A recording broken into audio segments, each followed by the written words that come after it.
The universe is bigger than anything we can imagine. There are at least 200 billion known galaxies, and each one has billions or even trillions of stars. We have looked at the sky for thousands of years and dreamed of visiting all those distant worlds. But here is the confusing part that changes everything. Despite all this infinite space, we humans have never gone beyond our own moon, which is right next door. Our bodies are very fragile, and the distances are so gigantic that it would take hundreds of thousands of years just to reach the nearest star with today's technology. Are we destined to be just observers? Are we really trapped forever on this tiny blue dot called Earth? Prepare to sleep while listening to this video as we explore this difficult truth. Subscribe to the channel, leave your like, and comment what part of the world you are watching from. Settle in and relax. Let's begin.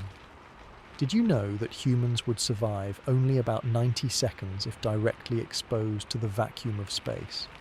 That sobering fact alone illustrates just how fundamentally incompatible our biology is with the environment beyond Earth's protective bubble.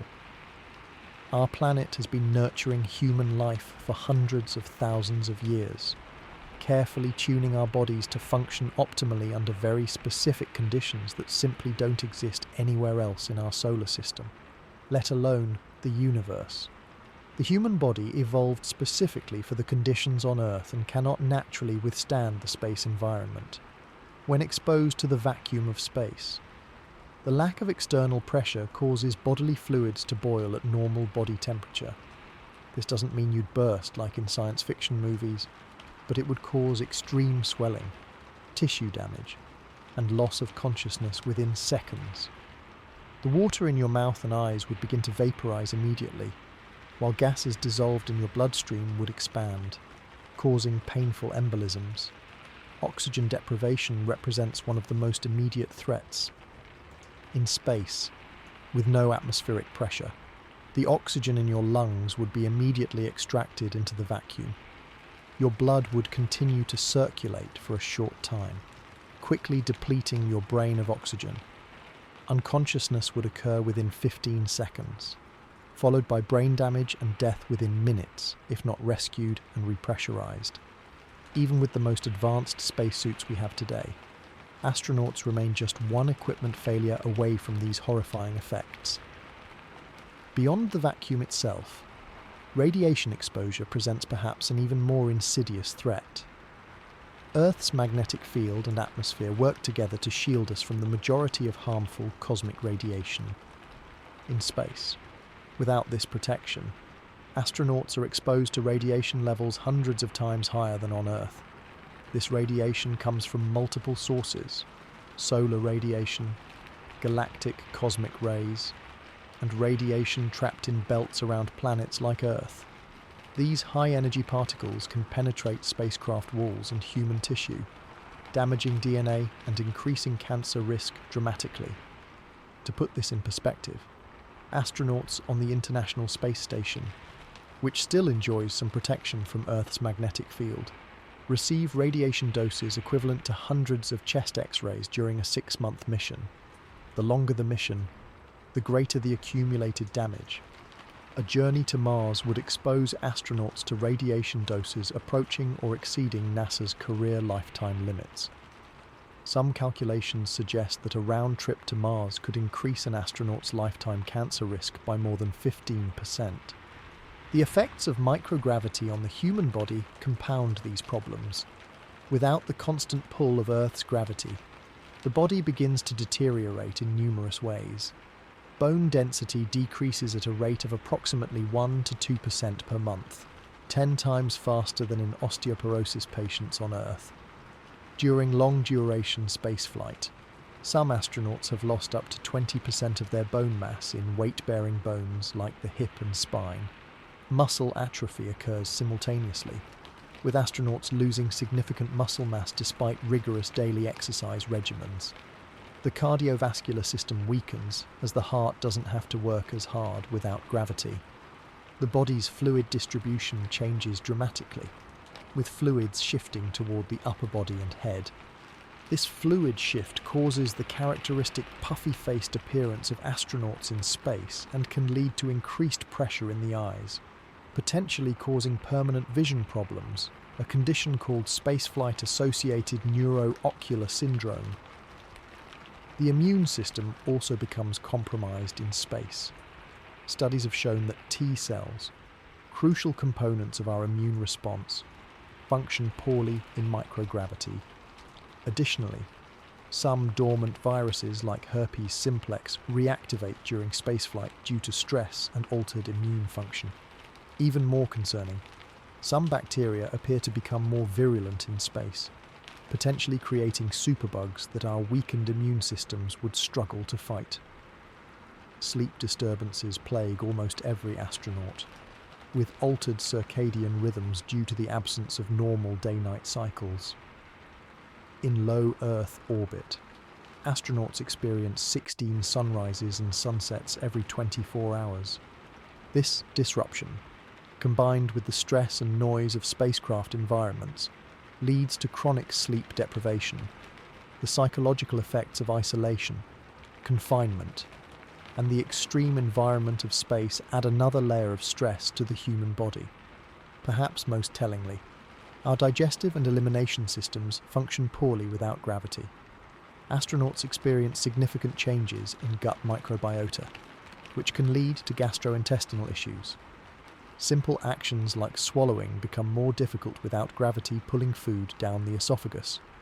Even basic human functions like going to the bathroom require specialized equipment and techniques that remain far from ideal despite decades of engineering improvements.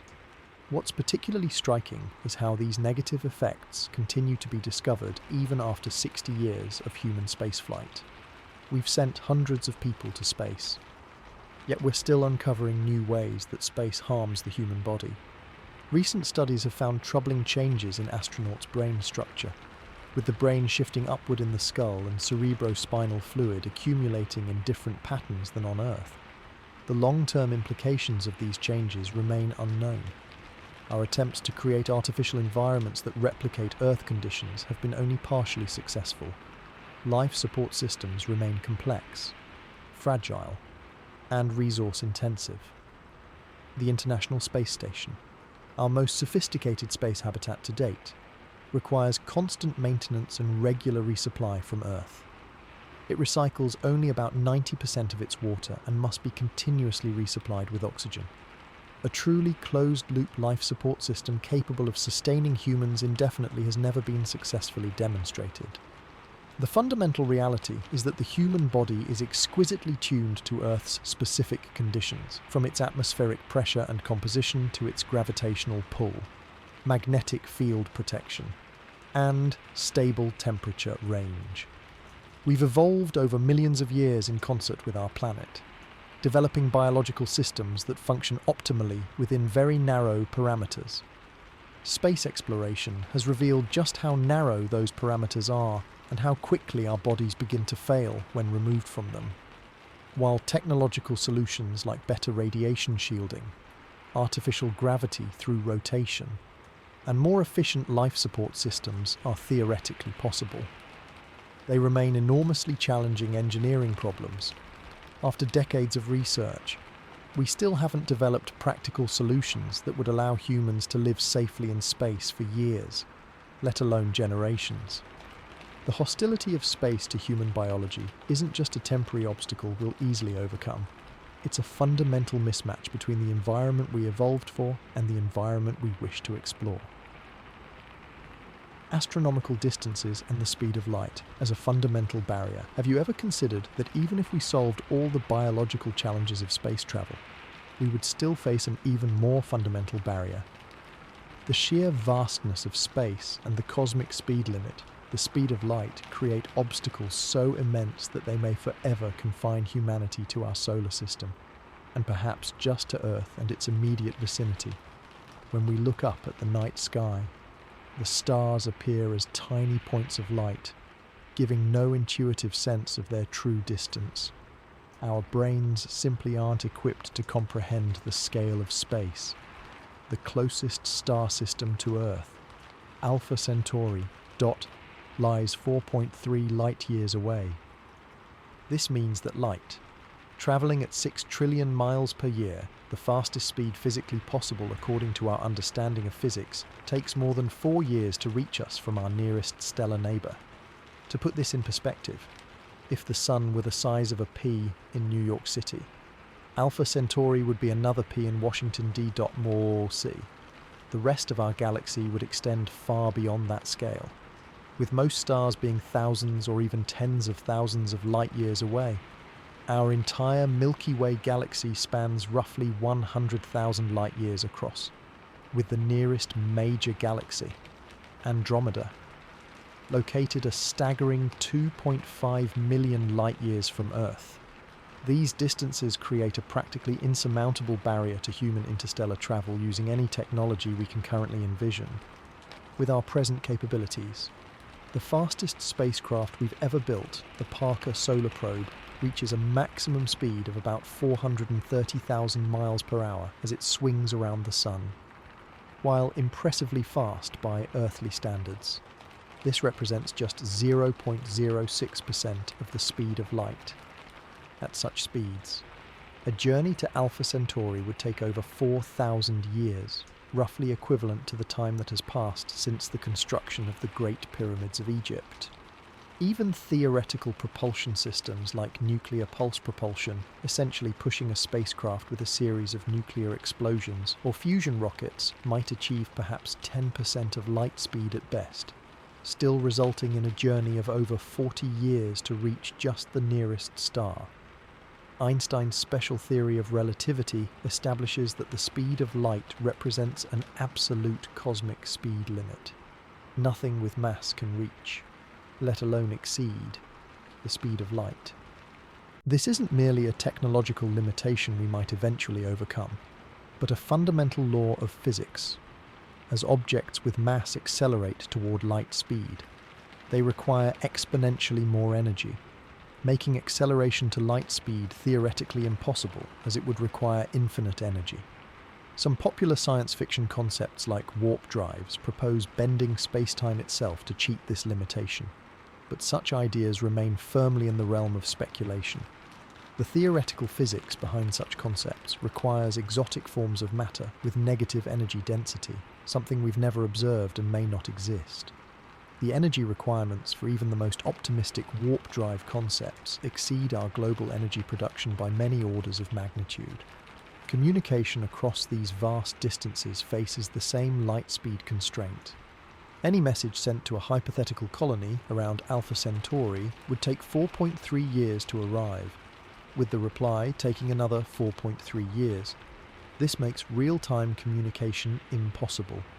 Imagine trying to maintain cultural, political, or economic connections with a colony when each exchange of information takes nearly a decade. The tyranny of light-speed lag would make meaningful integration of far-flung human settlements practically impossible. The vastness of space creates other practical problems as well. Navigating the interstellar medium presents significant challenges, as even tiny particles become dangerous projectiles when encountered at significant fractions of light speed. A spacecraft travelling at just 10% of light speed would transform a pebble-sized meteoroid into an impact with the energy of a small nuclear weapon. At higher speeds, even dust particles would be catastrophic. Interstellar navigation itself presents enormous challenges. Without fixed landmarks, spacecraft would need to maintain incredibly precise trajectory calculations over decades or centuries. Any small error would multiply over the vast distances involved, potentially causing a mission to miss its target star system entirely. The computational requirements for such precision navigation over interstellar distances exceed our current capabilities. The energy requirements for interstellar travel represent perhaps the most prohibitive barrier. To accelerate a modest 1,000-ton spacecraft, still much smaller than contemporary cruise ships, to just 10% of light speed would require approximately 4.5 times 10 to the 19th joules of energy, roughly equivalent to the entire world's energy production for several years. And that calculation doesn't include the energy needed to decelerate at the destination or the life support systems required for a multi-decade journey. Even if we could somehow generate and store such enormous amounts of energy, the engineering challenges would be immense. The rocket equation, which describes how the mass of propellant relates to the final velocity of a spacecraft, creates a brutal mathematical reality. To reach high speeds, a rocket must carry vastly more fuel than payload, and to carry that fuel requires even more fuel, creating an exponential problem. Alternative propulsion concepts like solar sails avoid the rocket equation by using the pressure of sunlight for propulsion, but they provide only minimal acceleration and become increasingly ineffective as distance from the sun increases. Beamed propulsion, where powerful lasers push a lightweight sail, offers more promise but would require infrastructure of unprecedented scale, laser arrays more powerful than our entire current global energy production. Perhaps the most telling indication of these challenges is that we have not detected any evidence of interstellar travel by other civilizations, despite the fact that our galaxy is billions of years old, providing ample time for advanced civilizations to emerge and spread. The Fermi paradox, the contradiction between the high probability of extraterrestrial civilizations and our lack of contact with them, might be explained at least partly by the fundamental barriers imposed by cosmic distances and the speed of light.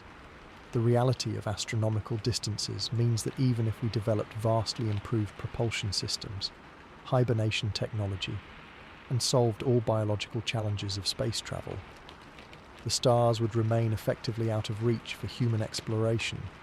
While robotic probes might eventually reach nearby stars over the course of many decades, human interstellar travel would require such enormous resources and such lengthy timeframes that it may never be practical. Our solar system itself is enormous. It takes light more than 5 hours to travel from the Sun to Pluto and contains enough resources and environments to keep humanity occupied for centuries. The fundamental limits imposed by physics suggest that our dreams of becoming a truly interstellar species may remain just that, dreams. The cosmos beyond our solar system may be forever observable but untouchable, a humbling reminder of the physical laws that govern our universe and the tiny corner of it that we can realistically hope to explore. The reality of astronomical distances presents an insurmountable challenge to our interstellar ambitions. But there's another fundamental problem that compounds this issue further: the staggering energy requirements for long-distance space travel. Even if we could somehow reconcile ourselves to the decades or centuries required to reach other star systems, the energy needed for such journeys exceeds anything our civilization can currently produce or harness. When we talk about interstellar travel, we're dealing with energy requirements that dwarf our largest engineering projects. Consider that the total annual energy consumption of all human civilization is approximately 580 exajoules. Yet accelerating a modestly sized spacecraft of just 1,000 tons to even 10% of light speed would require approximately 45 exajoules, nearly 8% of humanity's entire annual energy production, concentrated into a single mission. This energy calculation assumes perfect efficiency, which violates the laws of thermodynamics. Real propulsion systems would be far less efficient, potentially requiring hundreds or thousands of times more energy.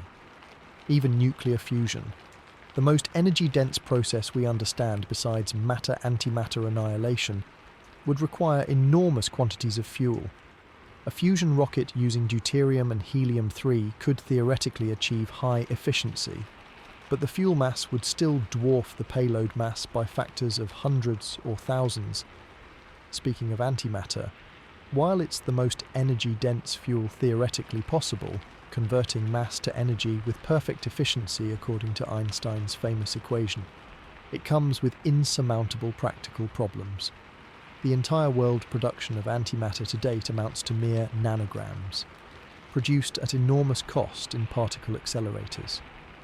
Producing just 1 gram of antimatter would cost trillions of dollars and require dedicated facilities running for decades. Moreover, we have no practical way to store significant quantities of antimatter, as it annihilates instantly upon contact with normal matter. The energy required for deceleration at the destination is a crucial factor often overlooked in discussions of interstellar travel. A spacecraft arriving at a distant star system at 10% of light speed would need to shed that enormous velocity to enter orbit around a planet or star. This deceleration requires nearly as much energy as the initial acceleration, effectively doubling the energy budget for the mission. Without deceleration, a spacecraft would simply zip through the target star system in a matter of days or hours, allowing minimal time for observation or exploration, even with nuclear propulsion, which remains theoretical for large-scale space applications. The fuel requirements follow the tyrannical rocket equation. This mathematical relationship, formulated by Russian scientist Konstantin Tsiolkovsky over a century ago, dictates that for every increase in final velocity, a rocket needs an exponentially larger amount of fuel.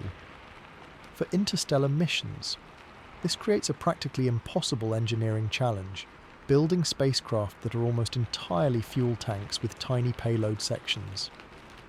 Alternative propulsion concepts like solar sails avoid carrying fuel altogether by using the pressure of sunlight, but they provide minimal acceleration and become increasingly ineffective as distance from the sun increases. Beamed propulsion, where powerful ground-based lasers push lightweight sails, offers more promise but would require infrastructure of unprecedented scale, laser arrays consuming more power than our entire current global energy production. The interstellar medium itself poses another energy challenge. While space is nearly a vacuum, it isn't completely empty. Hydrogen atoms, dust particles, and other matter exist between star systems. At velocities approaching significant fractions of light speed, impacts with even individual atoms release significant energy. A spacecraft travelling at 10% of light speed would experience these impacts as radiation, requiring substantial shielding that adds mass, which in turn requires more energy to accelerate. The energy required for life support during long-duration missions compounds these challenges further. Keeping humans alive in space demands continuous energy for air recycling, water purification, temperature control, food production, and countless other systems, for a journey lasting decades. The energy budget for life support alone would be enormous, and all this energy would need to be generated on board since solar power becomes ineffective beyond the inner solar system.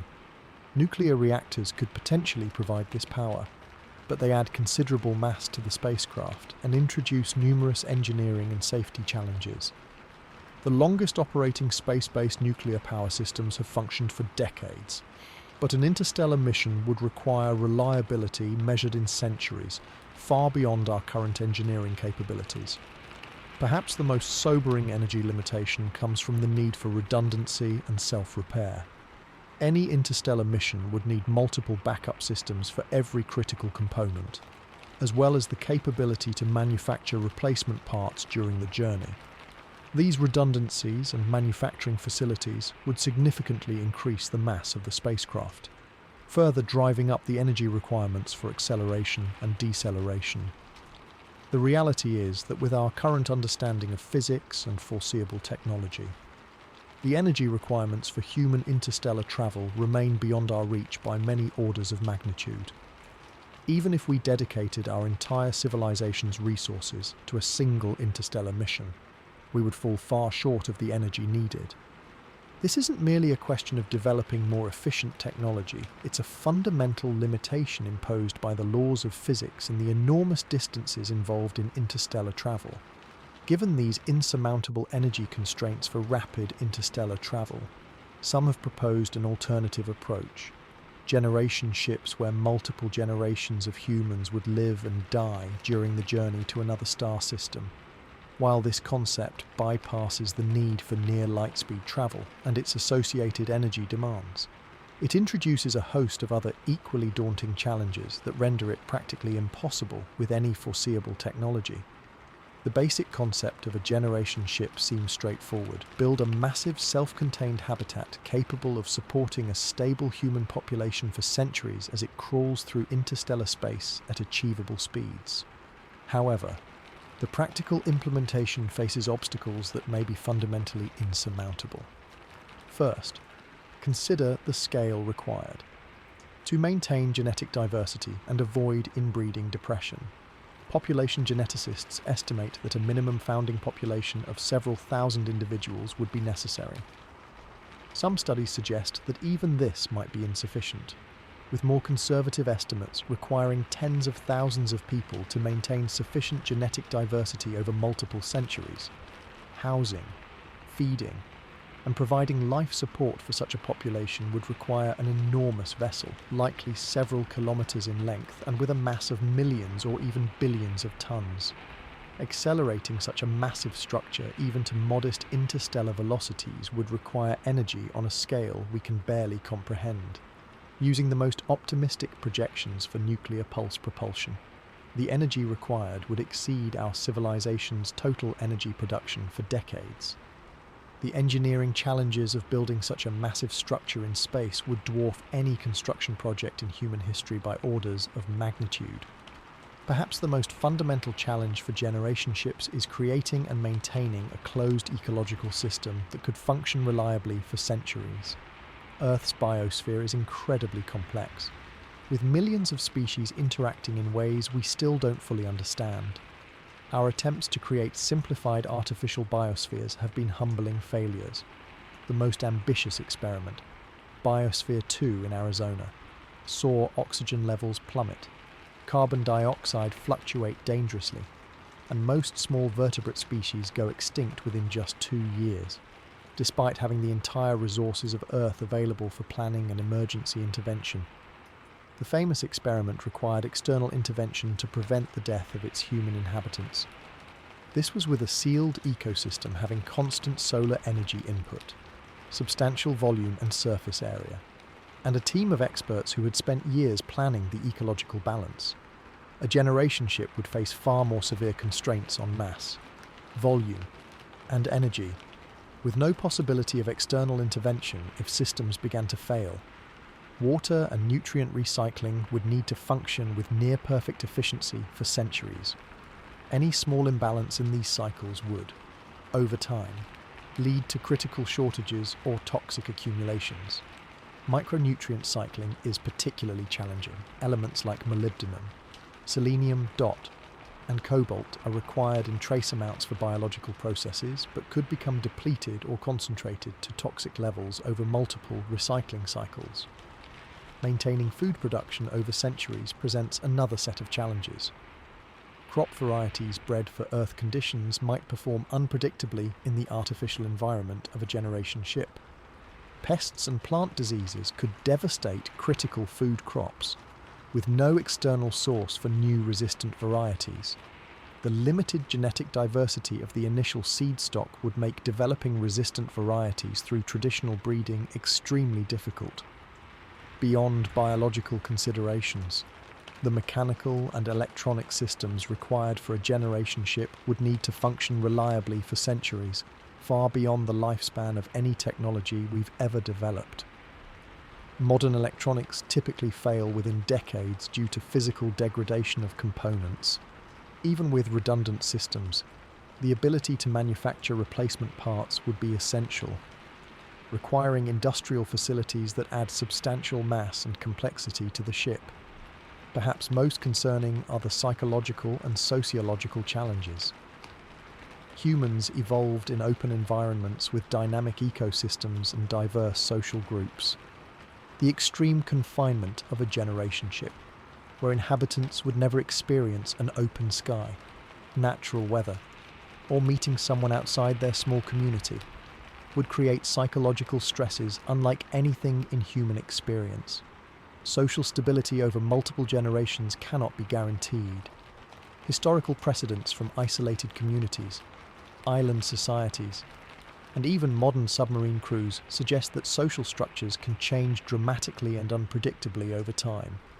The original mission objective might be abandoned or forgotten by later generations who never knew Earth and have no personal connection to the goal of reaching another star system.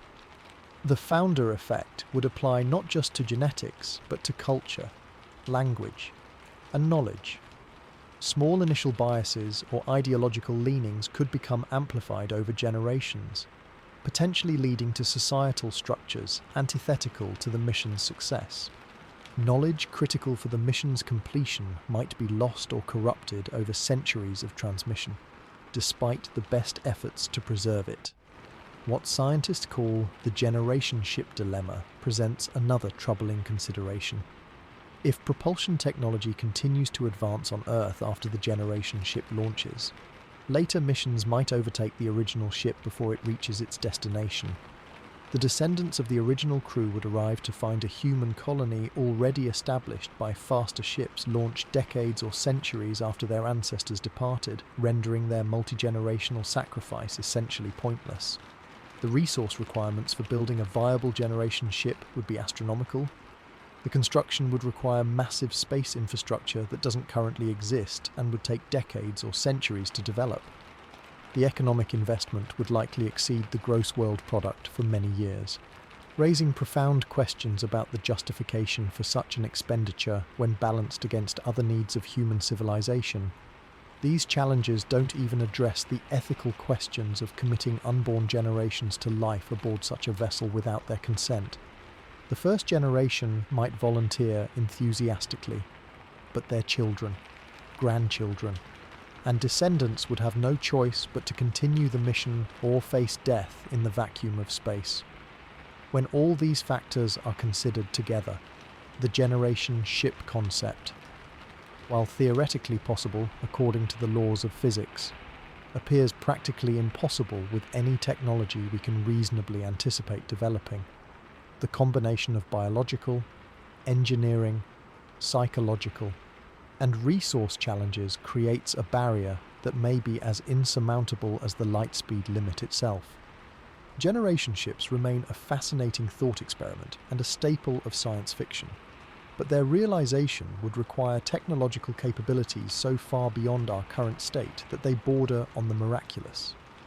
Beyond the challenges of generation ships and energy constraints, there's an even more immediate threat to human space travelers that receives far less attention in popular discussions: cosmic radiation. This invisible, ever-present danger represents one of the most significant barriers to long-duration human spaceflight and may ultimately prove to be the factor that permanently confines humans to Earth and its immediate vicinity. Unlike the radiation we're familiar with on Earth, cosmic radiation consists primarily of high-energy particles accelerated to near light speed by distant cosmic events like supernovae and black holes. These particles, mainly protons, but also heavier nuclei, carry enormous energy and can penetrate meters of solid material, including spacecraft hulls and human tissue. On Earth, we're protected from this radiation by two crucial shields: our planet's magnetic field, which deflects many charged particles, and our thick atmosphere, which absorbs most of what gets past the magnetic field. Astronauts venturing beyond Earth's protective magnetosphere face exposure levels that would be considered catastrophic in any other context. During the Apollo missions to the Moon, astronauts reported seeing flashes of light even with their eyes closed, direct evidence of cosmic rays passing through their retinas and directly stimulating their optic nerves. These missions lasted only a few days, but the radiation exposure was significant nonetheless.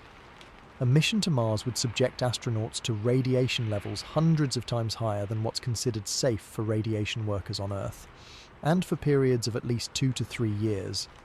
The biological damage caused by cosmic radiation is particularly severe because of how these particles interact with human tissue.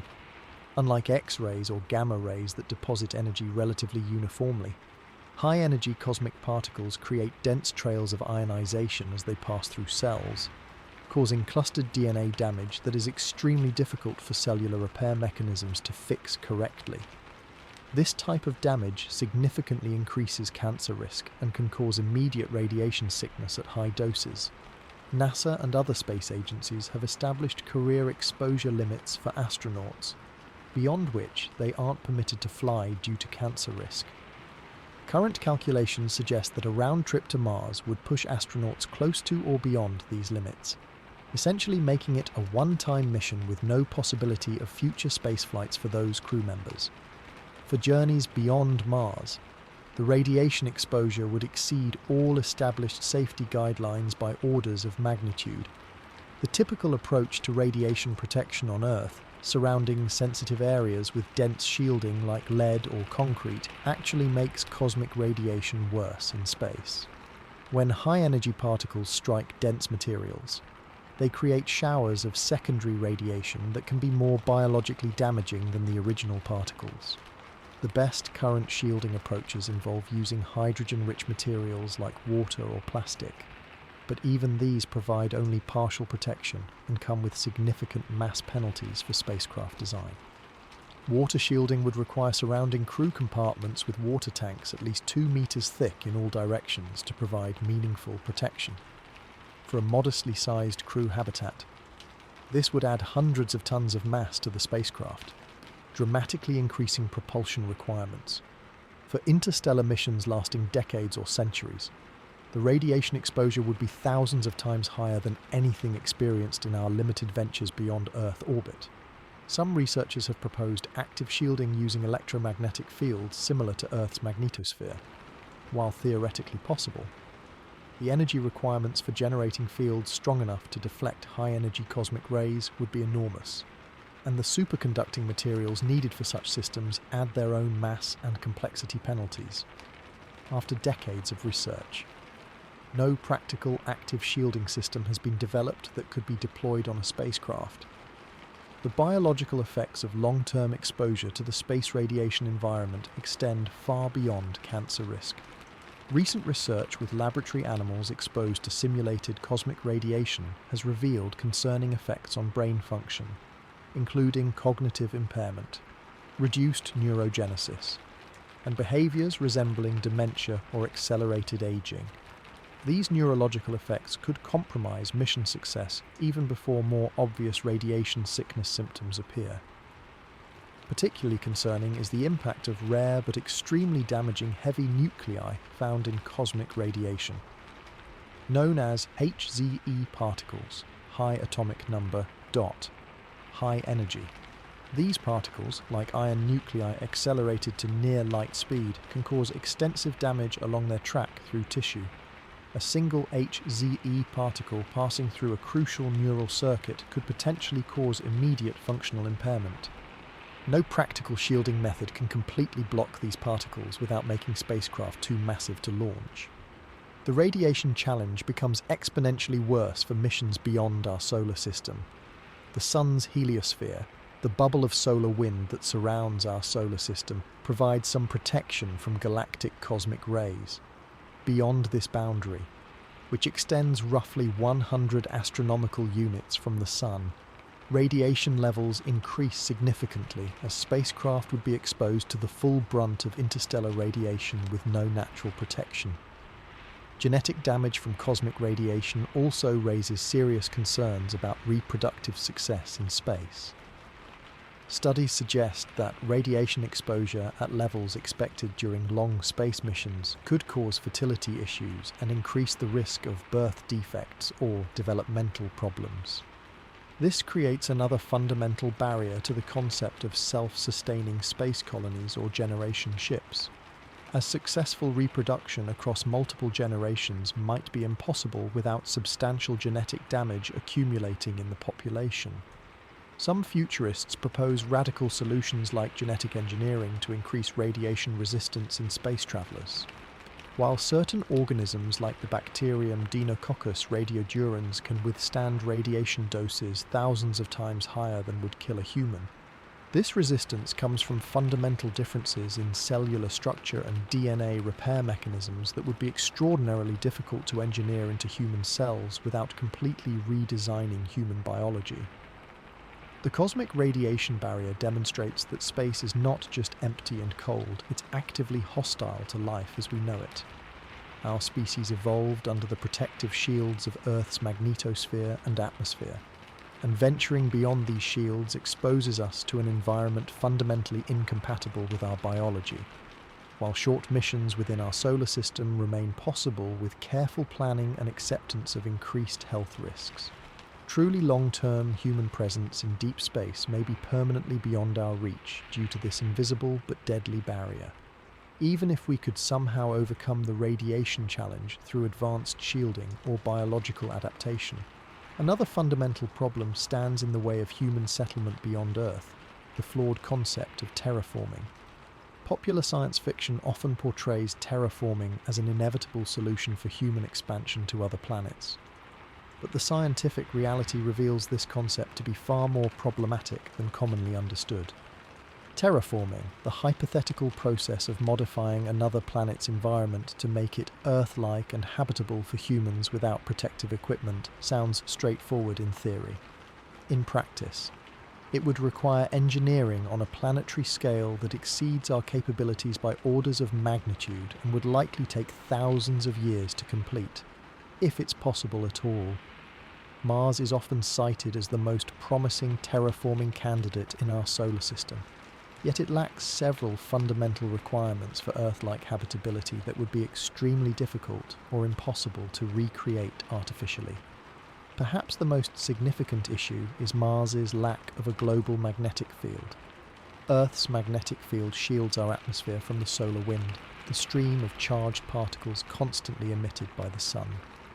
Without this protection, the solar wind would gradually strip away any atmosphere we might create on Mars, just as it stripped away Mars's original thicker atmosphere billions of years ago.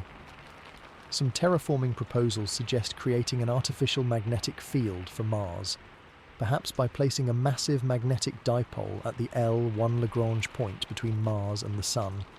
While theoretically possible, the engineering challenges would be immense, requiring technological capabilities far beyond our current state. The energy requirements for such a system would be enormous, and it would need to function flawlessly for thousands of years while the terraforming process unfolded, even if we could somehow solve the magnetic field problem. Creating a breathable atmosphere on Mars would require resources on a scale that's difficult to comprehend. Mars's current atmosphere is about 1% as dense as Earth's and consists primarily of carbon dioxide. To create an Earth-like atmosphere, we would need to add approximately 10,000 times more gas than currently exists on Mars, including nitrogen, oxygen, and other trace gases in the right proportions. The quantities involved are staggering. We would need to add roughly 10 quadrillion tons of nitrogen alone. Yet no practical source for this nitrogen exists on Mars based on current knowledge. Some proposals suggest redirecting nitrogen-rich asteroids or comets to impact Mars. But this would require thousands of precisely controlled impacts, each carrying enormous destructive potential if miscalculated. Oxygen could theoretically be produced through photosynthesis or chemical processes, but this would take thousands of years, even with the most optimistic assumptions about the scale of implementation. Meanwhile, Mars' low gravity, about 38% of Earth's, means that any atmosphere we create would naturally escape to space over geological time, requiring continuous replenishment. Water represents another critical challenge. While we now know that Mars has substantial water ice at its poles and beneath its surface, mobilizing this water to create oceans, lakes, and a functional water cycle would require enormous energy inputs. The total water on Mars is estimated to be just a fraction of Earth's, and much of it may be locked in minerals or otherwise difficult to access. Perhaps most fundamentally, Mars lacks a complex biosphere, the interconnected web of organisms from microbes to plants and animals that maintain Earth's chemical cycles and create a stable environment suitable for human life. Earth's breathable atmosphere is not just a mixture of gases, but the product of billions of years of biological activity, with countless organisms playing specialized roles in cycling oxygen, carbon, nitrogen, and other elements. Creating such a biosphere from scratch is far beyond our current capabilities. The most advanced closed ecological system experiments on Earth, like Biosphere 2, failed to maintain stable conditions for even a few years despite being designed and actively managed by teams of experts. Scaling such a system to planetary size while expecting it to stabilize naturally seems fundamentally implausible with any technology we can currently envision. The timeframes involved in terraforming present another insurmountable challenge. Even the most optimistic scientific estimates suggest that creating a breathable atmosphere on Mars would take centuries or millennia. More realistic assessments put the time frame in the tens of thousands of years. This exceeds the lifespan of most human civilizations in history, raising questions about the feasibility of sustaining such a project across countless generations. The economic resources required would be equally prohibitive. A rough calculation suggests that terraforming Mars would cost trillions of times more than addressing climate change on Earth, making it arguably the least cost-effective solution to humanity's long-term habitat needs. The enormous resources required would have to be diverted from addressing pressing problems on Earth, creating serious ethical questions about priorities. Venus, sometimes proposed as another terraforming candidate, presents even more extreme challenges. Its dense, acidic atmosphere, crushing surface pressure, and scorching temperatures would require engineering on an even more massive scale than Mars. Proposals to cool Venus and transform its atmosphere would take tens of thousands of years at minimum and would require energy and material resources far beyond anything humanity can currently muster. The harsh reality is that planets are not blank slates waiting for human remodeling. They are complex systems with their own geological, chemical, and potentially biological processes that have been operating for billions of years. The idea that we could rapidly engineer them to suit human needs fundamentally misunderstands the scale and complexity involved. For context, humans have already inadvertently changed Earth's climate through greenhouse gas emissions. Yet despite our best efforts, reversing these relatively small changes has proven extraordinarily difficult. Terraforming would require intentional planetary engineering thousands of times more extensive than the climate change we've accidentally caused on Earth. Yet we struggle to address even this smaller challenge. Perhaps the most sobering perspective comes from comparing the cost and difficulty of terraforming with the alternative of preserving Earth's habitability. Our home planet already provides all the conditions necessary for human life, maintained by natural systems that took billions of years to develop. Even with significant environmental damage, Earth remains incomparably more habitable than any other planet we could reach, and restoring damaged ecosystems on Earth would be vastly easier than creating them from scratch elsewhere. The fundamental flaws in the terraforming concept don't mean humans can never live on other worlds, just that we would need to live in artificial habitats rather than walk freely on transformed planetary surfaces. Small, self-contained habitats might be feasible on Mars or the Moon, but they would essentially be extensions of spacecraft technology rather than true planetary adaptation.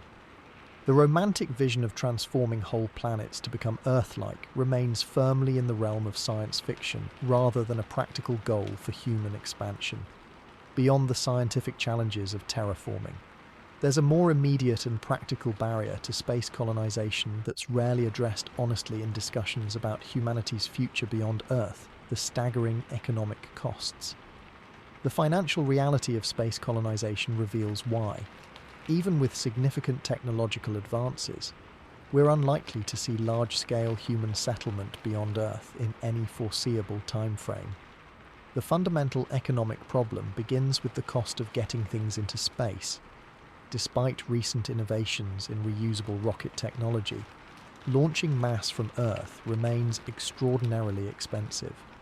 The most cost-effective launch systems today charge around $2,000 per kilogram to low Earth orbit. This has improved dramatically from the $20,000 per kilogram during the Space Shuttle era, but remains prohibitively expensive for mass migration of humans and the infrastructure they would need. To put this in perspective, sending just one person with the bare minimum of supplies to orbit costs millions of dollars. A single colonist sent to Mars, with the habitat, equipment, and supplies needed for long-term survival, would cost billions, multiplied by the thousands or millions of people needed for a self-sustaining colony. The total quickly exceeds the entire global domestic product of Earth. Space advocates often argue that these costs will continue to fall as technology improves. But there are fundamental physical limits to how cheap space launch can become. The energy required to reach orbit is fixed by physics, about 33 kilowatt hours per kilogram just for the kinetic and potential energy, not including inefficiencies. Even with perfect efficiency, which violates thermodynamics, and free energy, which isn't realistic, the material costs of rockets, safety systems, and infrastructure create a floor on how low prices can go. Even in the most optimistic projections, sending a human to Mars would cost hundreds of times more than housing that person on Earth. Building habitats for millions of people off-world would require economic resources that simply don't exist.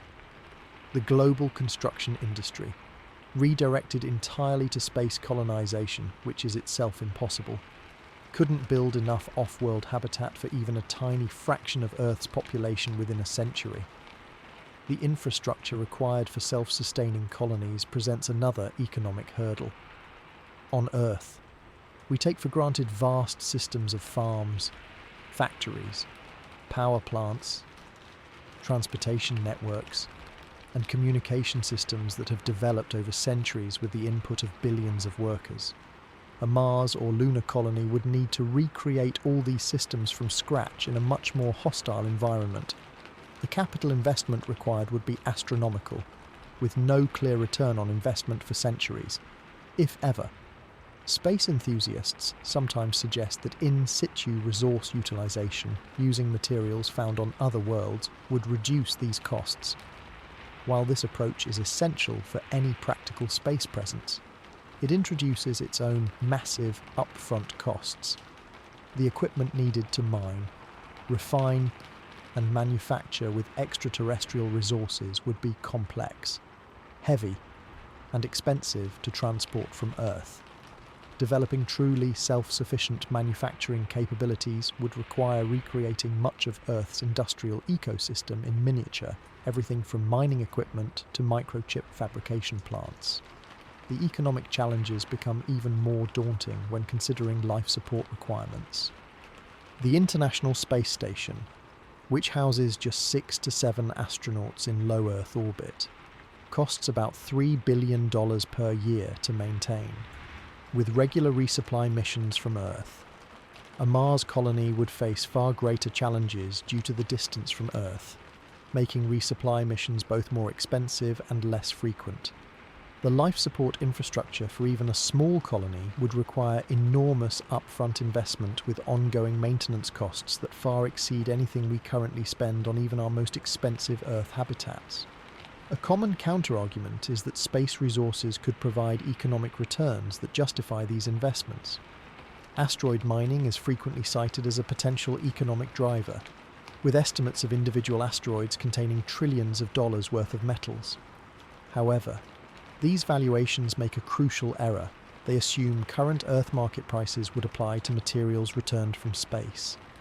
In reality, successfully mining asteroids would flood markets with previously rare materials, causing prices to collapse and undermining the economic rationale for the endeavour.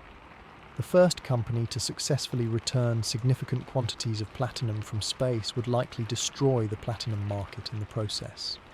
The economic case for large-scale space colonization is further undermined by the lack of clear activities for colonists to engage in that would generate economic value.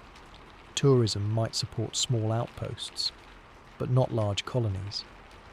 Scientific research is valuable, but requires relatively few personnel. Resource extraction for Earth markets faces the economic problems previously mentioned. Manufacturing in space only makes economic sense for a tiny subset of specialized products that benefit from microgravity or vacuum conditions, not for supporting large populations. Even with substantial technological progress, the fundamental economic equations don't change. Building and maintaining habitats in space or on other planets will always be orders of magnitude more expensive than addressing problems on Earth. For the cost of establishing a self-sufficient Mars colony for 10,000 people, we could solve major terrestrial problems many times over, or build habitats for millions on Earth. The hard truth is that space colonization fails basic cost-benefit analysis by any conventional economic measure.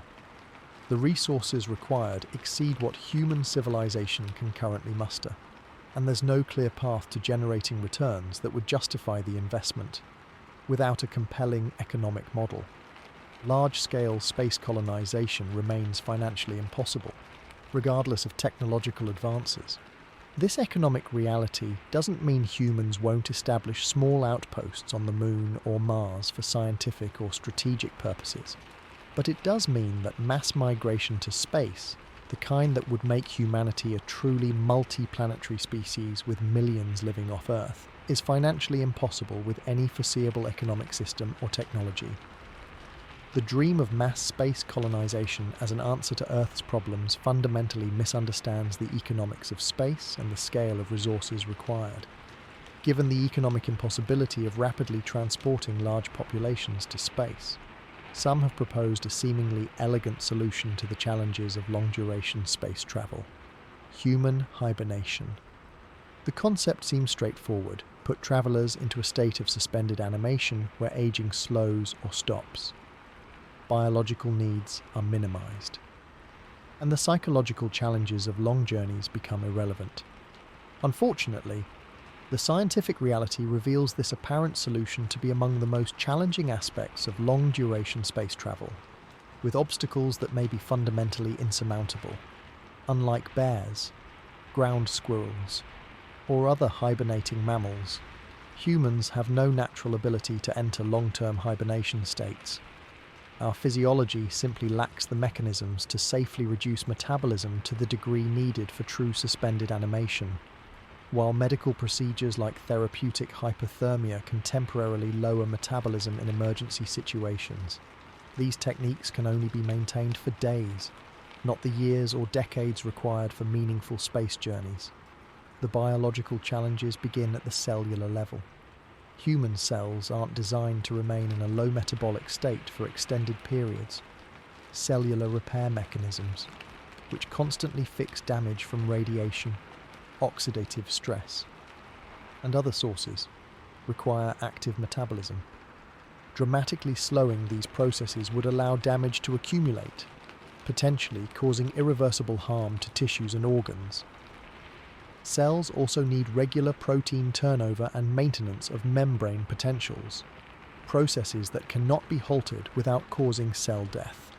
Our current understanding of cellular biology suggests that the kind of long-term suspended animation depicted in science fiction would require not just slowing metabolism but fundamentally redesigning human cellular biology, essentially creating a different species. Without such radical changes, the best we might achieve would be significant metabolic slowdown. But even this would come with serious complications. The brain presents particular challenges for hibernation technology. Unlike some other tissues, neurons are exceptionally vulnerable to oxygen and glucose deprivation. Even brief interruptions in blood flow can cause permanent damage, which is why strokes and cardiac arrest often result in lasting neurological impairment. The human brain consumes about 20% of the body's oxygen, despite comprising only 2% of body weight. And this high energy demand cannot be dramatically reduced without risking neural damage. Research on medical comas, which represent our closest current approximation to artificial hibernation, reveals concerning limitations. Patients kept in medically induced comas for more than a few weeks develop serious complications including muscle wasting, blood clots, infections, and organ damage. These complications occur despite intensive medical care and monitoring in state-of-the-art hospital settings, resources that wouldn't be available on a spacecraft millions of miles from Earth. Temperature control represents another fundamental challenge. True hibernating animals have evolved specialized mechanisms to control body temperature and prevent freezing damage. Humans lack these adaptations, making hypothermic approaches dangerous. Cooling the human body below 90 degrees Fahrenheit causes impaired cellular function, and temperatures below 82 degrees lead to cardiac arrhythmias and eventual heart failure without extremely careful management. Alternative approaches like cryonics, freezing humans for later revival, face even more severe obstacles. When water freezes, it expands and forms crystals that physically rupture cell membranes. current cryopreservation techniques use vitrification, replacing water with cryoprotectant compounds that turn into a glass-like solid rather than forming crystals. However, these cryoprotectants are toxic at the concentrations needed for effective vitrification, causing significant cellular damage. Despite decades of research, no human organs larger than kidneys have been successfully cryopreserved and revived with current technology. The problem scales with size.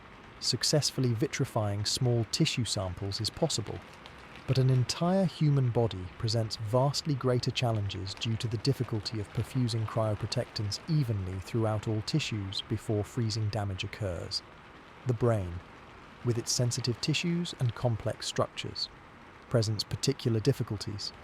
Despite some companies currently offering human cryopreservation services after death, there is no scientific evidence that revival will ever be possible. Beyond the biological challenges, the engineering requirements for long-term hibernation systems would be extraordinary. Any hibernation system would need perfect reliability over decades or centuries, far beyond the capabilities of any life support technology we've ever built. The system would need to monitor and maintain precise body temperature, prevent muscle atrophy, manage waste elimination, prevent bed sores, maintain proper hydration and nutrition, and respond to any medical emergencies, all with minimal human intervention. The psychological implications of extended hibernation also raise serious concerns. Studies of patients who have experienced medically induced comas report significant psychological effects, including confusion, memory problems, and in some cases, symptoms resembling post-traumatic stress disorder. The effects of much longer artificial hibernation periods cannot be directly studied, but would likely include severe psychological consequences. Muscle atrophy and bone density loss would occur even in the most carefully managed hibernation state. Without resistance exercise, humans lose approximately 1 to 2% of muscle mass weekly under normal conditions.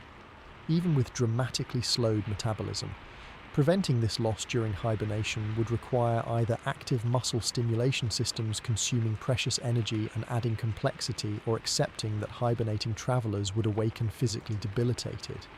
Perhaps most fundamentally, any hibernation system would require extensive testing before being trusted with human lives on long-duration missions. Ethical considerations make such testing extraordinarily difficult. We cannot simply place volunteers in experimental hibernation for years to see what happens. Animal testing provides limited insight due to the significant differences between human physiology and that of natural hibernators. The gap between our current medical capabilities and true long-term human hibernation is not one of incremental improvements, but of fundamental biological barriers. While science may eventually develop methods to induce hibernation-like states for periods of months, the kind of suspended animation needed for interstellar travel, where aging effectively stops for decades or centuries, remains firmly in the realm of science fiction rather than a technology we can reasonably anticipate developing.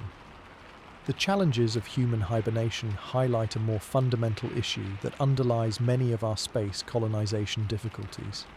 Humans are biologically engineered specifically for Earth conditions. This isn't a minor inconvenience we can easily adapt to, but rather a fundamental mismatch between our biology and any environment beyond our home planet. Our species evolved over millions of years in precise response to Earth's unique conditions, creating a biological dependence that runs far deeper than most space enthusiasts acknowledge. The human body is exquisitely tuned to Earth-specific gravity. Our cardiovascular system relies on gravity to help distribute blood throughout the body. When astronauts spend time in microgravity, this system begins to malfunction almost immediately. Blood shifts toward the head, causing the characteristic puffy-faced appearance of astronauts in space. This fluid shift increases pressure in the eyes, potentially causing permanent vision damage through what scientists call spaceflight-associated neuroocular syndrome. The heart, no longer needing to work against gravity, begins to weaken and shrink. Our lymphatic system, which helps fight infection, also relies on gravity to function properly. Our musculoskeletal system is perhaps even more gravity dependent. Bones and muscles develop and maintain their strength specifically in response to Earth's gravitational load. Without this constant 1g force, bones rapidly lose calcium and other minerals, becoming brittle and prone to fracture. Studies on astronauts show bone density losses of 1 to 2% per month in space, approximately 10 times faster than severe osteoporosis on Earth. Even with intensive resistance exercise programs, astronauts cannot fully prevent this deterioration. Some of this bone loss appears to be permanent, with astronauts never fully recovering their pre-flight bone density even after returning to Earth. Muscle atrophy occurs in parallel, with astronauts losing significant muscle mass despite exercising 2 to 3 hours daily, far more than typical Earth exercise regimens. The muscles most affected are those that work against gravity on Earth, particularly in the lower body and core. These changes begin within days of entering microgravity and continue progressively throughout the mission. Beyond gravity, human biology depends on Earth's specific atmospheric pressure and composition. Our lungs evolved to extract oxygen efficiently from air containing 21% oxygen at sea level pressure. Any significant deviation from this composition requires technological intervention. Higher oxygen concentrations become flammable and damage lung tissue over time, while lower concentrations lead to hypoxia. Our bodies also require the trace gases present in Earth's atmosphere, including appropriate levels of carbon dioxide, which helps regulate breathing and blood pH. The vestibular system in our inner ear, which controls balance and spatial orientation, functions specifically in Earth's gravitational field, in different gravitational environments. This system sends conflicting signals to the brain, resulting in space adaptation syndrome, essentially motion sickness that affects roughly 70% of astronauts. While most eventually adapt, some experience symptoms that persist throughout their mission, and readaptation to Earth gravity upon return can be equally challenging. Our immune system appears particularly sensitive to non-Earth conditions. Studies consistently show immune dysregulation during spaceflight, with some immune cells becoming overactive while others become suppressed. Latent viruses like herpes simplex, Epstein-Barr, and cytomegalovirus, which normally remain dormant in most people, frequently reactivate during spaceflight due to stress and altered immune function. Meanwhile, bacteria often become more virulent in microgravity, potentially creating more dangerous infections just as the body becomes less equipped to fight them. The circadian rhythm that regulates sleep, hormone production, and countless biological processes evolved specifically in response to Earth's 24-hour day-night cycle. Disruption of this rhythm in space leads to chronic sleep problems and hormonal imbalances. Astronauts on the International Space Station experience 16 sunrises and sunsets daily as they orbit Earth, creating significant circadian disruption despite carefully managed lighting schedules inside the station. Perhaps most concerning for long-term space settlement is the impact of non-Earth conditions on reproduction and development. Animal studies show that fertilization, embryonic development, and growth are all significantly affected by altered gravity. Some animal embryos fail to develop properly in microgravity, showing abnormalities that would be fatal in mammals. While no human has yet been conceived or born in space, the available evidence suggests that pregnancy and fetal development would face serious challenges in non-Earth gravity. Our dependence on Earth extends beyond our individual bodies to include our microbiome, the trillions of bacteria, fungi, and other microorganisms that live in and on us. These microbes, which outnumber our own cells and contain over 100 times more unique genes than our human genome, play crucial roles in digestion, immune function, and even mental health. The microbiome evolved alongside humans in Earth's specific environment, and studies show it changes significantly during spaceflight, potentially compromising health in ways we're just beginning to understand. Our psychological health is also deeply connected to Earth's environment. Humans evolved in open landscapes with natural light, changing weather, and diverse sensory experiences. The sensory deprivation of artificial habitats with their limited space, recycled air, artificial lighting, and absence of natural features like weather, seasons, and diverse ecosystems creates psychological stress that intensifies over time.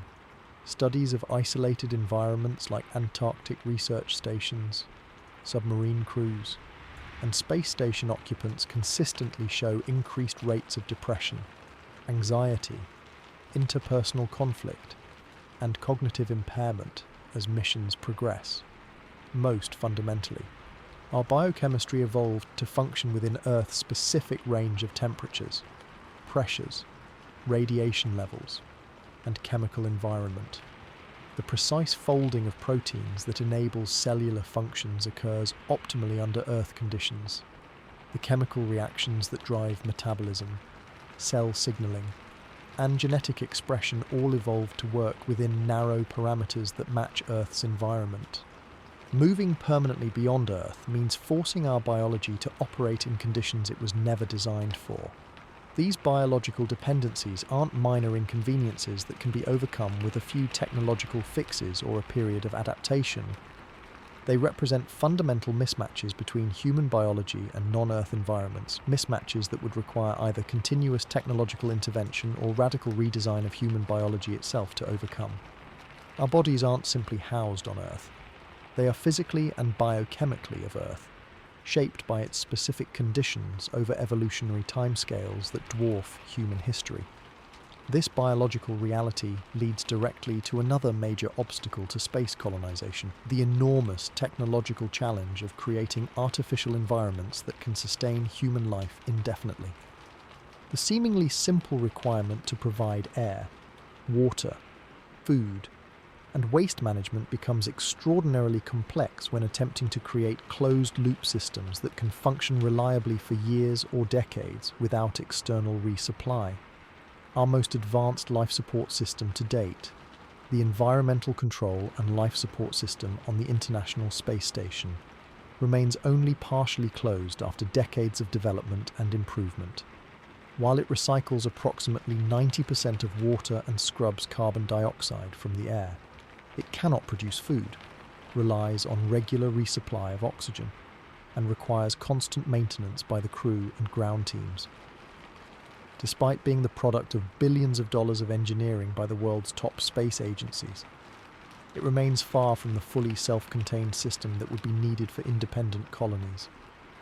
The challenge of creating a truly closed ecological system becomes clear when we examine the history of attempts on Earth. The most ambitious experiment, Biosphere 2 in Arizona, attempted to create a materially closed system supporting 8 people with no physical inputs except sunlight.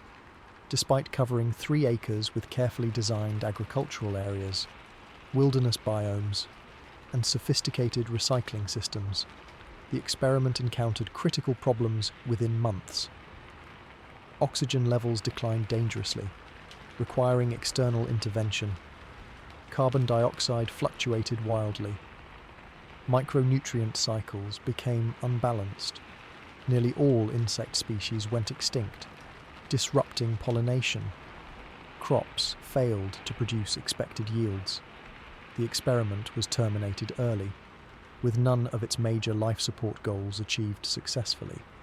This failure occurred despite Biosphere 2 having advantages that space habitats would lack: Earth gravity, protection from radiation, massive volume per person, natural sunlight, and the ability for emergency intervention from outside. A space habitat would face all these challenges with additional constraints of mass, volume, energy, and no possibility of rescue if systems failed. Water recycling illustrates the complexity of these systems.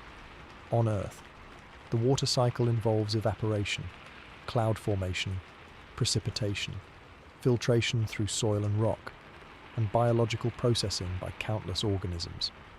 Replicating this cycle in a closed system requires removing hundreds of potential contaminants, from human waste products to shed skin cells to cleaning agents, while maintaining proper mineral content. Current space station systems require regular maintenance and replacement parts, with filtration components that degrade over time. Creating a system that could function reliably for decades without external supplies remains beyond our current capabilities. Oxygen regeneration presents similar challenges. Plants can produce oxygen through photosynthesis, but growing enough plants to support human oxygen needs requires significant space, water, and carefully controlled conditions. Chemical systems for oxygen generation exist but require consumable resources. Neither approach has demonstrated the long-term reliability needed for truly independent habitats. Food production in closed systems introduces even greater complexity. Current space food systems rely entirely on pre-packaged meals shipped from Earth. Growing enough food to sustain a colony would require dedicating much of the habitat's volume to agriculture, carefully managing nutrients, preventing crop diseases with limited resources, and maintaining reliable production across multiple growing cycles without new inputs from Earth. No space-based agricultural system has yet demonstrated the capability to sustainably provide even a fraction of a human's nutritional needs. Waste management becomes particularly challenging in closed systems where all materials must be recycled. Human waste contains valuable nutrients for plant growth, but also pathogens and pharmaceutical residues that must be safely processed. Solid waste recycling requires breaking down complex materials into reusable components without accumulating toxins or losing critical elements. Current recycling technology, even on Earth with abundant resources, cannot maintain perfect material cycles indefinitely. The engineering complexity increases exponentially with the degree of closure. A system that recycles 99% of materials still loses 1% with each cycle, requiring resupply after 100 cycles. Achieving the 99.99% efficiency needed for truly long-term closure may be technically impossible due to fundamental thermodynamic constraints and material degradation. Maintaining proper atmospheric composition presents another major challenge.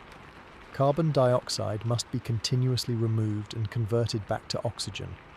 Trace gases that humans exhale, like ammonia and methane, must be scrubbed before they reach toxic levels. Volatile organic compounds from materials, food preparation, and human biology accumulate in closed environments and must be actively removed. Perhaps most challenging is the maintenance of biogeochemical cycles for elements essential to life.